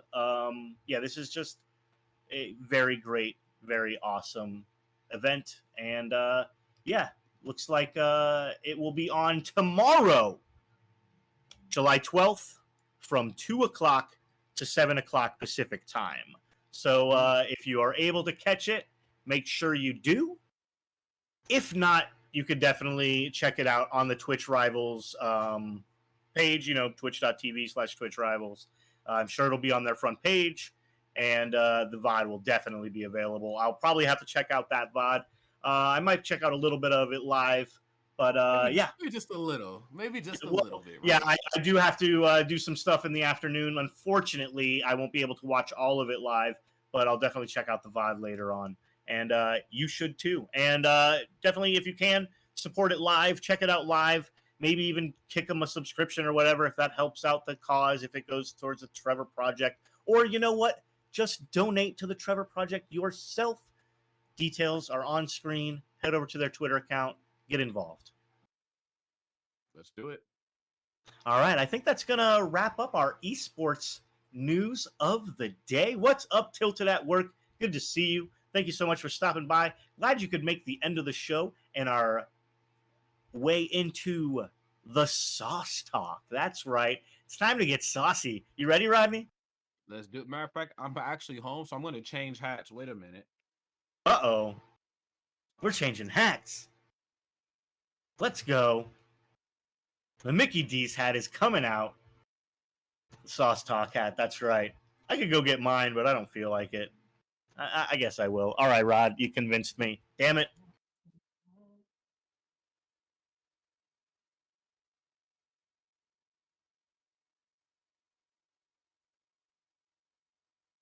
Oh my goodness. Who is this handsome young man? Who is this handsome young man ready to take my order? Hey. Oh man. Welcome to Have you been to McDonald's. Are you guys like doing some weird role play shit? I don't know. What's going on here? What is happening? You're on the menu, Blake. We forgot to tell you. Oh my goodness. Will you be using your mobile app today? I use my mobile app every day. Oh yeah, you gotta save up those points. It's a Camp McDonald's time on the app, so you gotta take advantage of those daily deals. That's right. That's right. But we're not here to talk about McDonald's right now. We're actually going to talk about Cold Stone Creamery here on our first story on McDonald's. I was reading Tilted's that message. Tilted's wife works at McDonald's, 50% off diabetes. Congratulations. No, if you want to get some diabetes, you can actually go to Cold Stone Creamery and get a scoop of these Nintendo-themed ice cream concoctions. Cold Stone Creamery has partnered up with Nintendo to provide 3 different signature creations lineup concoctions, and like, damn, they look kind of good. They do. They look very. So very this good. first one is Island Getaway, themed after Animal Crossing, and it looks like it's chocolate ice cream with strawberries, banana, whipped topping. I mean, that's just classic right there. Yeah, you can't beat that, man. I mean, that's just a really classic combination of greatness, all shoved into one big greatness. And then, of course, Nintendo's Cross. And I'll be honest, I'm never really the biggest Animal Crossing fan. I think the game is, pleasant. It gets whatever job done it's supposed to be done. But that they're able to do something like this in a very innovative way, I might actually be inclined to play Animal Crossing now, or at least watch some videos on it at the bare minimum. The best part about going to a Cold Stone Creamery is when you step out of there, you smell like the inside of a Cold Stone Creamery, and that smell lingers. It sticks on you for a little while, and it's just delicious. It's so delicious. That's what I use instead of Axe body spray. You just walk into a Cold Stone for 5 minutes with your arms, T-pose, and just twirl around for a while. Let's just buy that Cold Stone perfume, cologne. Cold Stone cologne. Cold Stone cologne. Not to be confused with Stone Cold cologne. No. Which just smells like beer and piss. What other flavors they got here? The Mighty Pink. What other flavors do we got to look at on the Nintendo-themed ice creams? They got the Kirby one. So the Mighty Pink Puff is strawberry ice cream with more strawberries, mini marshmallows, and caramel. Another solid concoction. I want to try it. They look pretty good. And they come in like these custom cups. You would have to collect all 3 cups, wouldn't you? You would. And I think that's something that ice cream is into more than some of the sweets. It's like, hey, it's also a collectible container. This is the first time I've seen this. I've seen those do like some one-off ice cream flavors, or maybe it was like something on Broadway, whatever the case. Always try to go above what people are going to the container for life. And I'm going to Cold Stone after this. I'm actually. I think I'm like ready. I've been chosen for ice cream. Cold Stone near me, unfortunately. But yeah, so now we got the Superstar Sprinkle Blast, and that's a Mario Party themed one. This one is kind of, I guess, a little more for the kids. It's cake batter ice cream with yellow cake, blue frosting, and rainbow sprinkles. I mean, that's a lot of sugar. I mean, all of them are a lot of sugar, right? It doesn't really matter what you're getting, but this one is just like, whew. I mean, that with must be a with the kick. cake batter ice cream, the cake itself, and then blue and just frosting. Like, here you go. Here's some frosting in there for you. That's the one I was a kid because I'm very big on and like that whole textures, all the other two look good too. Cake batter, I it's like the bite in the ice cream that I always go for. Okay. So you like the bite that the cake batter gives the ice cream? Yeah, like similar to like or like when cookies and cream ice cream is done, and it's like the cookies are kind of soft but not too soft, and it just kind of gives you texture. I like the cake batter. I'm that's probably gonna be the one I'm gonna get. Wow. Yeah, I would if I had to get any of them. Like if I could only get one of any of them, I think it would be the Island Getaway with the chocolate ice cream, strawberry banana, and whipped topping. But the yeah, they all look pretty good. I think the Mario Party Superstar one is the one I would like. I would want to try a bite of it. I don't know if I would want to eat a whole cup of it. Mm, that's fair. Because when I was younger, I want the I Turbo one. inhale. The Kerbo. I want some mini. I don't even really like marshmallows, but strawberries, ice cream, and caramel. Yeah, that sounds pretty good. Shit. Not a big fan of mini marshmallows though. I love mini marshmallows. I'm not a marshmallow guy. I'm surprised. Never really I'm been surprised. my fan either. But I take it back. I do like marshmallows in my s'mores, but they have to be a very specific type of like s'mores. Marshmallows and ice cream. Within your s'mores. I know. It's I'm not a just saying, s'more without the marshmallow. I know that's literally the only time I like marshmallows. My dad is really big on marshmallows. Like he'll just eat a bag and just inhale the shit. And I'm just like, Dad, marshmallows are just not it for me. I just can't do it. I've bought a couple boxes of Lucky Charms in the past few months, and yeah, I'm willing to admit that I have definitely killed a family sized box of Lucky Charms myself. Oh my. For sure. Not in one sitting, over the course of a week or so. Oh, I like cereal. What can I say? Can't beat that. I had to stop eating cereal. I liked it so much. Yeah. But yeah, no, these look really good. I mean, this is like we talk about a lot of weird mashups, right?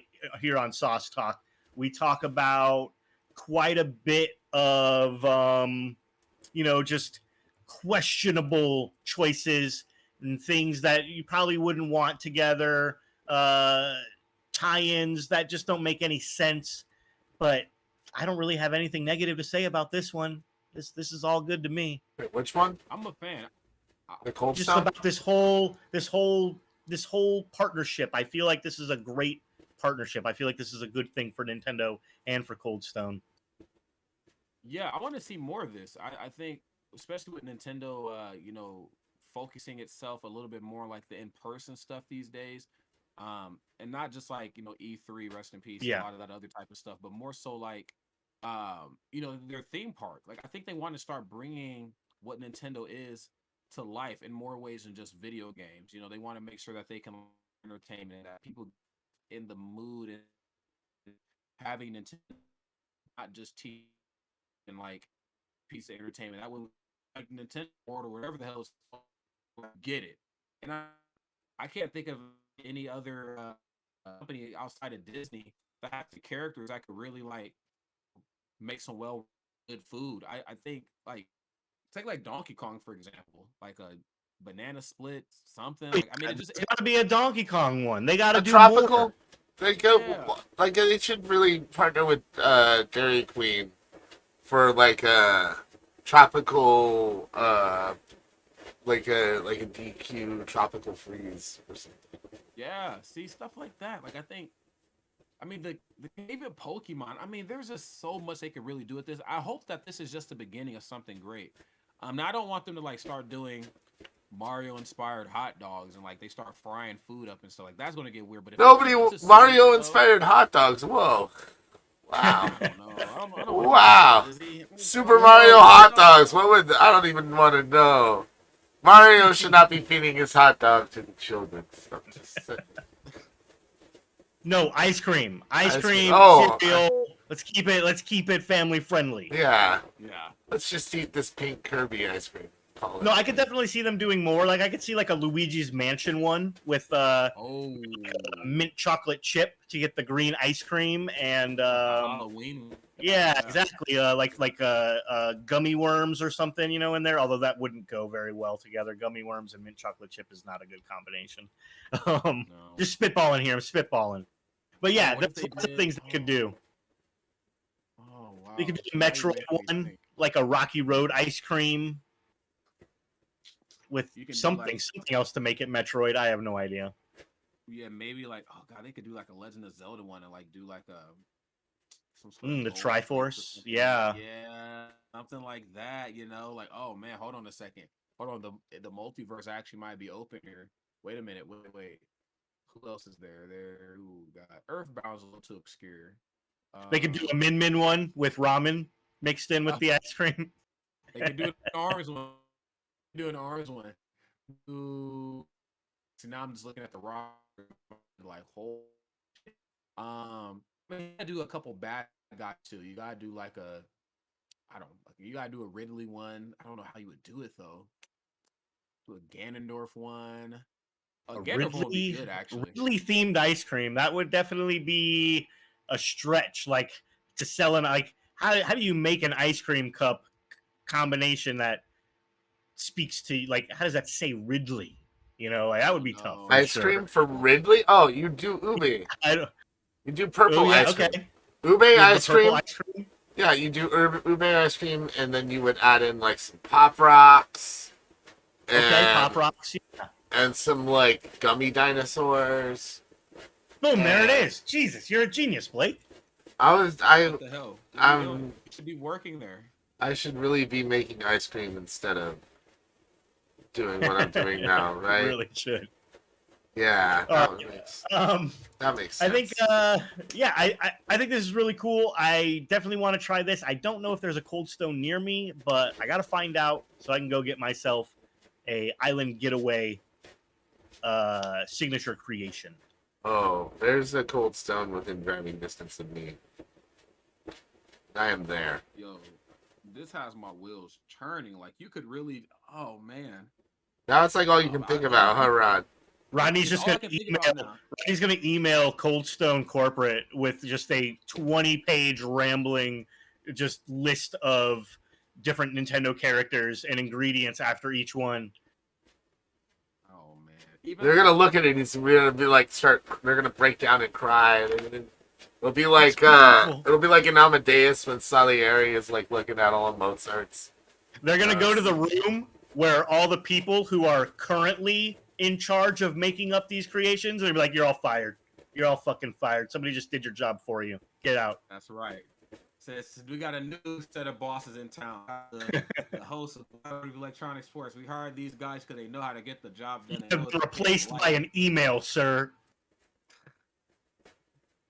All right, let's move on. So I feel bad though, right? Because I top loaded our sauce talk today, guys.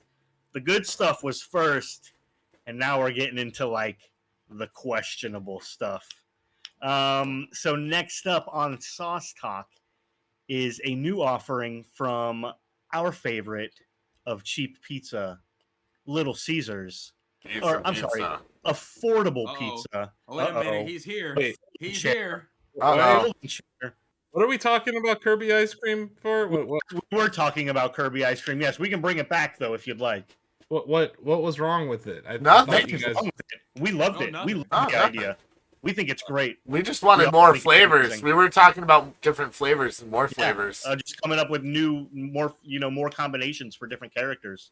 You guys realize it's a recession. How are we supposed to have multiple Nintendo flavors? There's They- already they- 3. There's already 3. There's there's an Animal Crossing flavor, which actually sounds delicious. Strawberries, It banana. It's basically a banana split Chocolate ice cream. with some Yeah. strawberries. Yeah, and then you got the Kirby one, which I liked. I just don't like marshmallows. Was what I was saying. I would eat the But wait, marshmallows. why don't you like marshmallows? Because He's not a marshmallow guy. marshmallows are like, one of those candies like you can eat like one of and then you start to feel sick, like candy corn. I can eat 1 or 2 pieces of candy corn and then I feel like vomiting. And You're really gonna compare candy corn to marshmallows? I'm just saying it's a similar effect on me physically. Like I eat a marshmallow and then I kind of like feel gross in my stomach afterwards. Like Is that true? This is Tum Tum. So is that true of like cereal type marshmallows, Well, or those is are- that just the Stay Puff? That you would Yeah. get a bag of at the grocery store. Those- Is it both the- kinds? the dehydrated ones are like a whole different beast, right? It's Because like a Lucky full Charms experience. marshmallows are kind of great. Yeah, They are. those, it's more of a ASMR issue with me, like the graininess of them on my teeth makes the hairs on my neck stand up in a bad way. Like Wait, so like nails on ASMR chocolate. now involves texture? So Or now umami. now I there's don't a know. mouthfeel to your marshmallows that you have to. There's an satisfy. umami. There's an umami aspect to all what of my you're saying is marshmallow that experiences. If your marshmallows had MSG on them, that you would like them? Maybe if I'd have to try it. I can't say for sure. Put a marshmallow with MSG on it in front of me and let's see how I do. Now, Let's does see. it have to be like a dehydrated one, like that you Let's would find do in it all. Lucky Charms? We'll get some Lucky Charms style marshmallows. We'll get some regular marshmallows. We'll get some MSG. But doesn't marshmallow just seem right for a Kirby type ice It- cream? I It agree, does. and I'm saying I would eat this ice cream and I would power through the marshmallow aspect because I love You would everything else. Just put your head down and power through those marshmallows. Yeah, or So is that actual strawberries? Or Yeah. is it like Yes. wow, strawberry okay. ice cream and strawberries. You get strawberry on That strawberry. sounds delicious. Doesn't Right? it? It sounds. They all 3 of them sound pretty good. Now the third one, the Mario one, is like a little overboard for me as far as like sweet stuff because it's It's cake just batter fucking- ice cream I with don't- cake mixed in with frosting and rainbow sprinkles. Like that's a little much for me. But it That's still the one sounds I'll- good. Let me Yeah, that's the see. one that Rodney wants.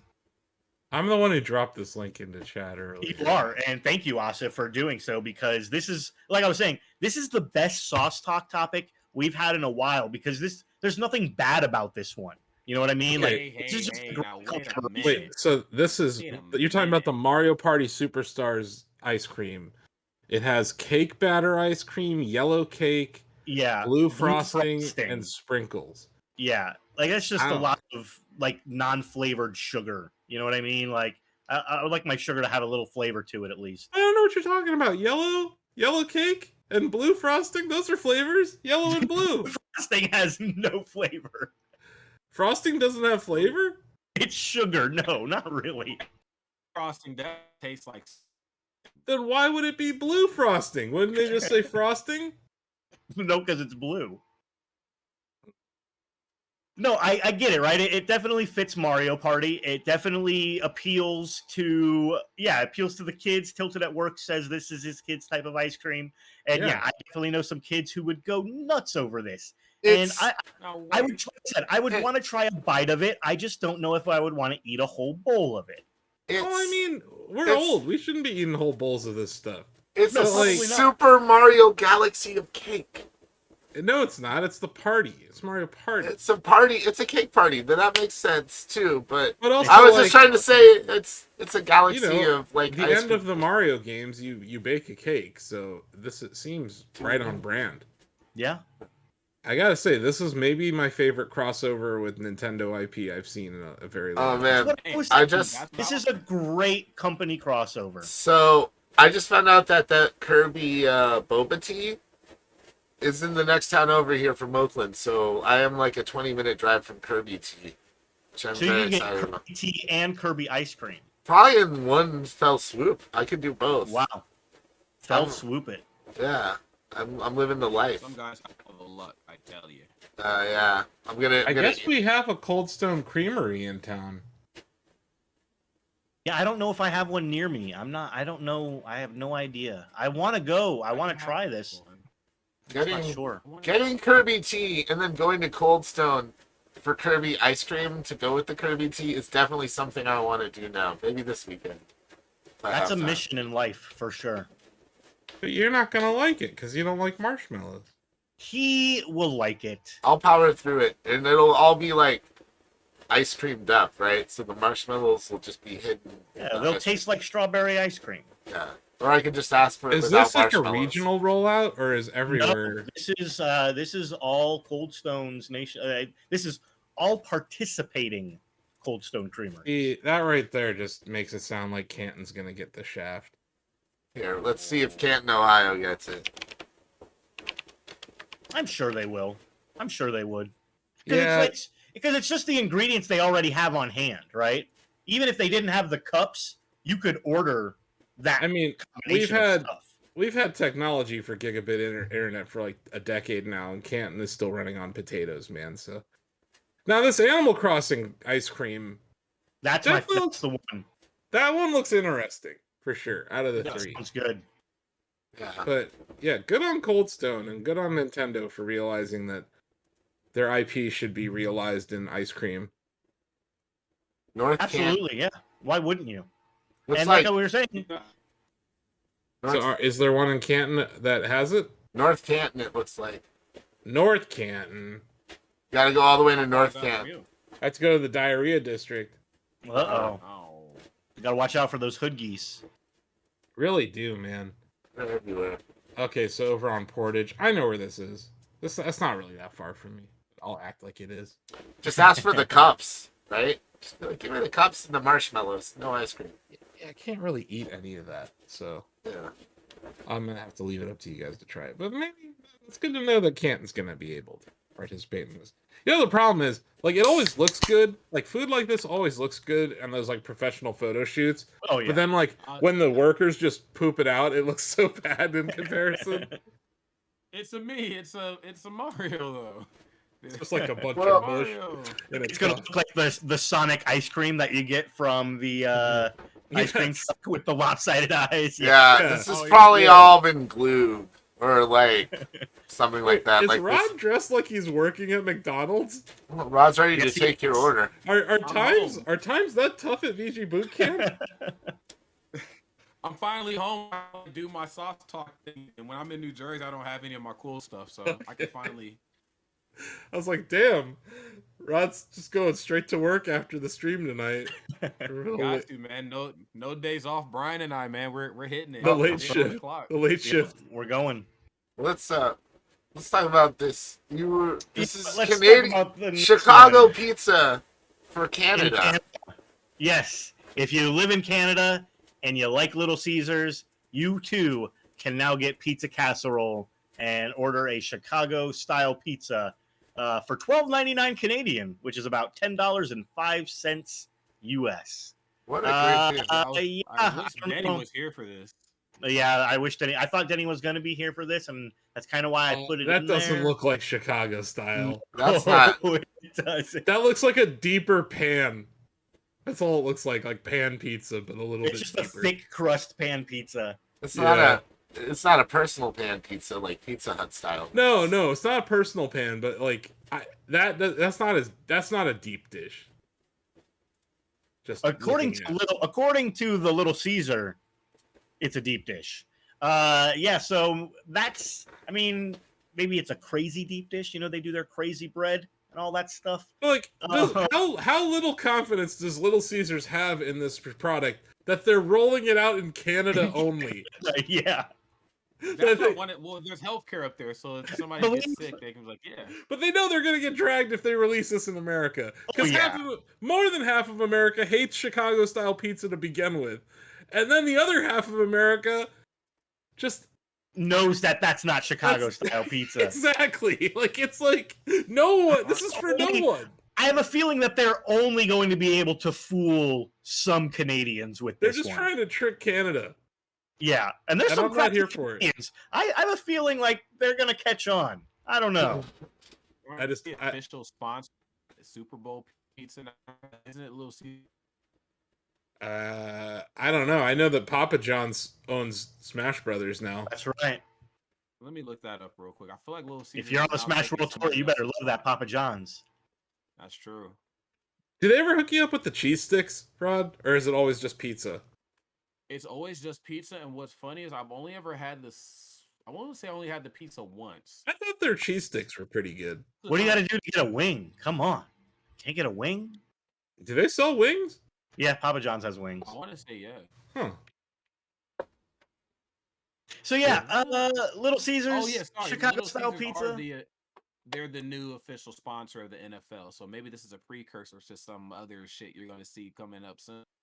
The Chicago Bears would not let this anywhere near their organization. There's no you're right. You're right, Rod. They did announce that they are the official pizza of the NFL as of June 14th this year. Mm-hmm. Yep. that this could be the official pizza of the Chicago Bears. No. The not so deep dish pizza. It doesn't even look like the crust doesn't even look like deep dish crust. That's No. my problem. It looks like a pan pizza crust. Yeah. And like there's no, it doesn't even look like is it the crust that's thick or is there a lot of sauce and toppings? I can't tell. I don't think there's that much on there. Yeah. Do they think Canadians have never been to Chicago ever or don't know about it? I'm not sure. John Candy was all over Chicago. They've been. He's dead though. Yes. Oh. Yeah, I would not try this. I don't know. Would any of you guys? I'm pretty sure we're all in agreement. We all have enough self-respect that nobody here would try this. I mean, I Like feel like just Little Caesars like bread is like cardboard. Yeah. Yeah, their dough is like cardboard. So making it thicker, I feel like I would lose some teeth trying to eat this. You know? I'm gonna say pass. It doesn't look bad. Yeah, but we because know this picture is a lie though, right? I know, but what I'm saying is know like just looking at the structure of the pizza, like as someone who does tend to like pan pizza, this might be better than regular Little Caesars pizza. it might be. I wouldn't eat this, but there's worse pizzas that you could eat. And also, I don't know how sad is the state of affairs in Canada for pizza? Like, Rod, you were just there a couple weeks ago. Is it really is Toronto hurting for pizza? What's funny? Some of the best pizza in Vancouver. I forget all, but after the event this year, and then the last one I did before the pandemic, they brought this like local to Vancouver brand of pizza in there, and it was very, very good. I mean, dare I say stuff I've had in spending some time out there. Excuse me, Toronto should have some options, but this is just not. I feel like I have Little Caesars has tapped into Rod's connection and is throttling him right now. Yeah. Because they hear They're the slander. They're stopping, no. from getting out. No, I was gonna say I just feel like I have to show them a little because of all the time that saved my life with their $5 greasiness. Hell yeah. No, Yeah, I feel you, man. That their $5 pizzas and their buy one get one deals were pretty legit back in the day. Yeah. They also paid Rosa Parks rent. They did for her entire life. True. Yeah. So I think this is a Detroit franchise or a Michigan franchise. Yeah. So it's kind of, I don't know. Michigan likes to like dabble in Chicago style pizza, but it usually sucks. Yeah, I don't know. I've heard about that Detroit style pizza with the sauce on top, and I'm just not sold on that at all. Yeah, that's fair. But yeah, I wouldn't fuck with this pizza. I feel, I wouldn't either. But I mean, if it offers Canada a new style of pizza to try, I'm not saying it's Chicago style because it's not. But if it brings a cheap, newer type of pizza to someone who's never had it before, then I guess that's somewhat of a good thing. Honestly, the news here is that they're in Canada. Yeah, I had no idea. So maybe this is just they're launching new products in Canada too. Maybe they're just like kind of planting their flag in Canada and being like, "Hey, we're here." And so We're is selling weird Chicago. pizzas. Get used to it, you know? All right, let's move on from the not so Chicago style pizza debuting exclusively in Canada, and move on to some more cereal talk because we've been talking about not too much about cereal. We brought up marshmallows. When you bring up marshmallows, you're going to bring up cereal, and there's a new trend in cereal now with Apple Jacks partnering with Nickelodeon, making Apple Jacks Nickelodeon slime cereal with special green flecks in the Apple Jacks designed to turn your milk a bright slime green. No. Yeah, this has got to be for kids because I can't imagine anyone over the age of 13 really wanting this. Yeah, I don't. Technically, Nickelodeon intellectual properties are very don't associate food with them. Like it makes sense with Nintendo. Is slime an intellectual property? I just not even just that, but like even just the characters too. Like I just don't associate. Like there was no point in time as myself as a young kid in the '90s where I looked at something in Nickelodeon and was like, I wish that was real food. I've always associated boogers and fart and slime, so I'm like, I don't want this to be in my food. You know, Disney and Nintendo makes more sense. I don't know about this one here. It seems weird.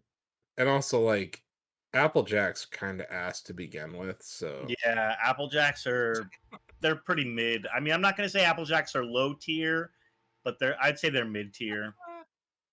They're like a B or high C, low B, or definitely better. Low B, wow, that's generous.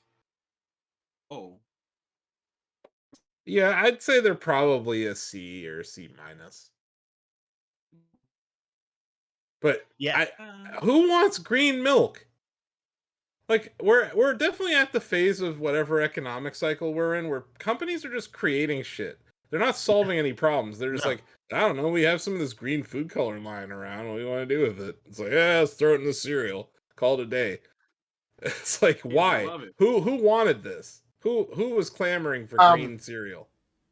Point out the next day when your kids are screaming because They're pooping green. Yeah, that's going to be a really fun moment if you're a parent. Yeah. Oh, this will absolutely turn your kid's shit green. Like, there's no doubt about it. And it looks like a neon green too, so that's going to be more shocking than like a dehydrated poop, which is more clay colored than green. But you know, can give you the clear. You know, I'm just saying. Yeah, so first of all, Nickelodeon, I'm not surprised. They're like that partnership with a cereal is not a shock at all. Like there's been Nickelodeon tie-ins with cereals forever now. But and Paramount and Viacom are hurting, man. Yeah, like but they're just like, how can we make some money? I don't know. Let's make some Nickelodeon cereal. Slime is not an intellectual property. I mean, I guess Nickelodeon slime is iconic in a way. You know, the Kids' Choice Awards and Double Dare, and you can't do that on television and everything. Like that's where they kind of made their name off of. Nickelodeon kind of made their name off of that slime. You can't do that on television without Double Dare and all of that. Nickelodeon definitely would not be in the place they are today. So yeah, the slime is absolutely iconic to the brand. That's why they had the fountain at Universal Studios and everything. But again, it's food. I don't want to eat that shit. Nobody wants to eat it. It's supposed to be a fun gag, not that looks good. I want to put that in my cereal. I do remember when I was watching Nickelodeon back in the day, there was some show that broke down what the slime was made of, and it is edible. Yeah, it's. Oh, I guess it would have to be some sort of edible if they. yeah, It's probably more than likely it's just cornstarch and green food coloring and a little bit of water. Yeah, it's just like cornstarch slurry. So, like, I mean, considering most frickin' cereal is cornstarch anyway, like, this is not that shocking that that it exists. But yeah, I don't know. There's better. They sell the slime too, like by itself. Like I think I remember seeing that because Max was trying to find things for hit those tournaments for All-Star Brawl. Yeah. Yeah. And I want to say that slime exists. Let me look it That up. would yeah. have been funny if you They like if definitely you sold the it. second place in the grand finals gets slimed. That would Man, be awesome. I would rather have what GAC was the stuff that they had in the 90s. Nickelodeon GAC. Yeah, I remember Gak. Yeah, and then they made like Floam or something like that. Yeah. It was basically Oh, all yeah. just like goops, which makes more sense. Honestly, I would rather buy goops that I play with from Nickelodeon than slime that I eat. Yeah, why would you want to eat this? I Yeah, have no idea. I would rather like they just sold aggro crag trophies so I could feel like Yes. something. Or like man, yeah, get some GAC from a Nickelodeon All-Stars tournament. Like a vintage like GAC that hadn't been opened. You know? But like, why isn't there slime in Nickelodeon All-Star Brawl? That's the real question. That is actually a good question. They could have made the slime a character in itself. There's so many marketing things that Just they an just item. I mean, we could go on and on about the mistakes of Nickelodeon All Stars Brawl, but one thing I will say is that Applejack's Nickelodeon slime is also one more mistake from Nickelodeon. I don't know. They really needed to include the voice cast in this serial. And In they the did. serial, yeah, that's true. I can't judge it without the voice casting. That's true. Well, they finally got it now. Still not so people were probably they were able to call the voice thing. All right. Well, I think that's going to wrap up our sauce talk for the week. It is getting closer to the top of the hour, which means it's getting closer to Steve Tendo time. But we got to wrap up our Cortex winner of the week before we get there. That's right. We got our Shack Pets showdown. We got to talk about who won Cortex, who won Shack News for the week. And I think you know who it was. I think we all know who it was. Yes, it was 8 Mikey. 8 Mikey wins Shack News for the week. Congratulations. Pretty good total. You know, not a huge amount of points. Our very own Bill Rumpo Lavoy, though, put up a second place showing. Yeah, good job to Rumpo. With a very well-earned 67,000 plus change. So, yeah, very nice to see. And that's just on Shack Pets. Looks like 68,000 and change total. Oh, I'm sorry, 69,000. Nice. Mhm. Bill, nice. So yeah, put up very respectable numbers. Not quite 8 Mikey numbers though. Did 8 you see Mikey. Dognose cracked the top 20 this week? Yeah, Dognose cracking the top 20. There's some more new Yeah. names on the list, I which wanna I love know- to see. I made the top 10 while on vacation and like completely AFK. Yeah, it's because you don't have to play Shack Pets to earn points. If you have For cute sure. pet pictures and there's some Jaboofer out there that's going to challenge you, well, you know, Princess Toe Beans is rather cute, so is Beamo, so are the Beans. They tend to win. So you get 420 points for each win you do, even if you didn't do anything. Even if you didn't even vote for yourself or your pets. You can Right, it still all win. adds up. I voted quite a bit in the last week, so some of my points come from votes, but I also kind of get points from passively playing the game. Nice. I would also like to give a shout out to Bizarro Wolverines alumni, Axeman 808, going for 2, just like Coach taught him, winning the Chatty this week. So yeah, congratulations to Axeman on that Chatty win. Glad to see your name up on that list again. Yeah, also over 10,000 points, and none of them coming from Shack Pets or from that's just it shows that a Shacker could score a lot of points without using Shack Pets still. Yeah, and if you use Shack News and Shack Pets, you could score a whole hell of a lot of points. Yeah, I mean that's what 8 Mikey does. I guess he didn't really do that last week. If we look at the people on the list, I had Shaq points, I had Chatty points, I had LOL points. Yeah, 8 Mikey reads a few articles every now and then, but most of his Shack News points just come from previous wins. I think his article reads are just him reading the Carnage Report. The Carnage Report for himself. Yeah. Yeah. that makes a lot of sense. Not that that's a bad thing. I'm just saying. I think that. Also, Mamu123 showing up in the top 6. That's my brother. Yep. Nice to see him in there. Surface Sam, he just posted a new picture of Rad. G Burke 59. Greg doing his usual Greg thing where he tries for like a day and then Yeah. moves on with his life. So yeah.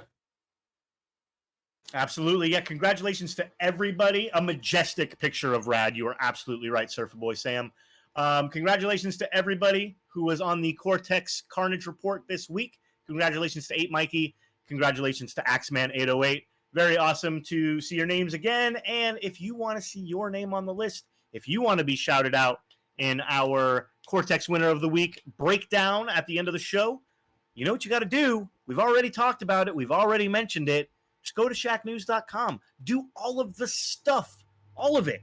You can read the front page. You can read articles. You can post in Chatty. You can use Reader, Shack News Reader. You can use Shack News Cortex. Anything that you do, you'll get a lot of points doing it. And then, of course, go to the iOS App Store, go to the Google Play Store, download Shack Pets, start using it for absolutely $0.00. It's completely free.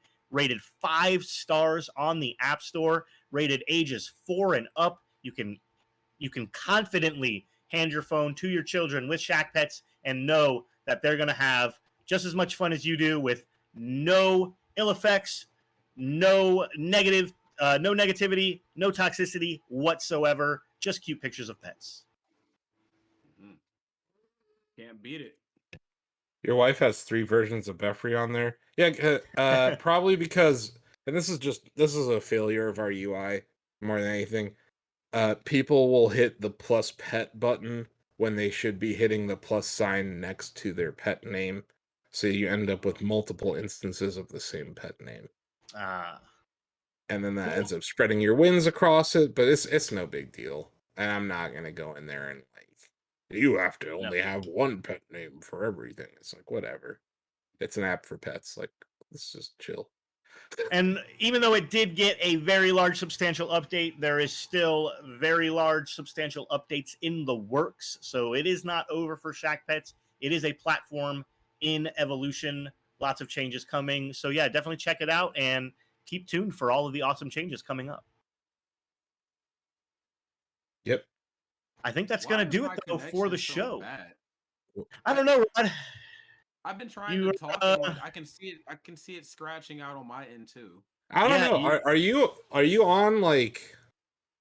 Are you on Rogers internet? I don't think they have. No, I'm not. No, I'm on definitely Cox, but it's still well, not. It's certainly acting like some Cox. Yeah. Yeah, your connection today, Rod, has just been unfortunately not great, but we have still enjoyed having you on the show. I have enjoyed having you on the show. It's been an awesome time talking to you. It's been a great time talking to Blake Morse as well. I have been Brian Leffler, joined as always by Rodney Conyers Jr. And we had a special folding chair throwdown with Asif Khan. Thank you so much to everybody showing up for today's show. We're going to get out of here, though. That is episode 140 of the Wide World of Electronic Sports. Coming up very shortly is another episode of Steve Tendo. So make sure you stay tuned, stick around. We'll see you next week. Bye-bye, everybody.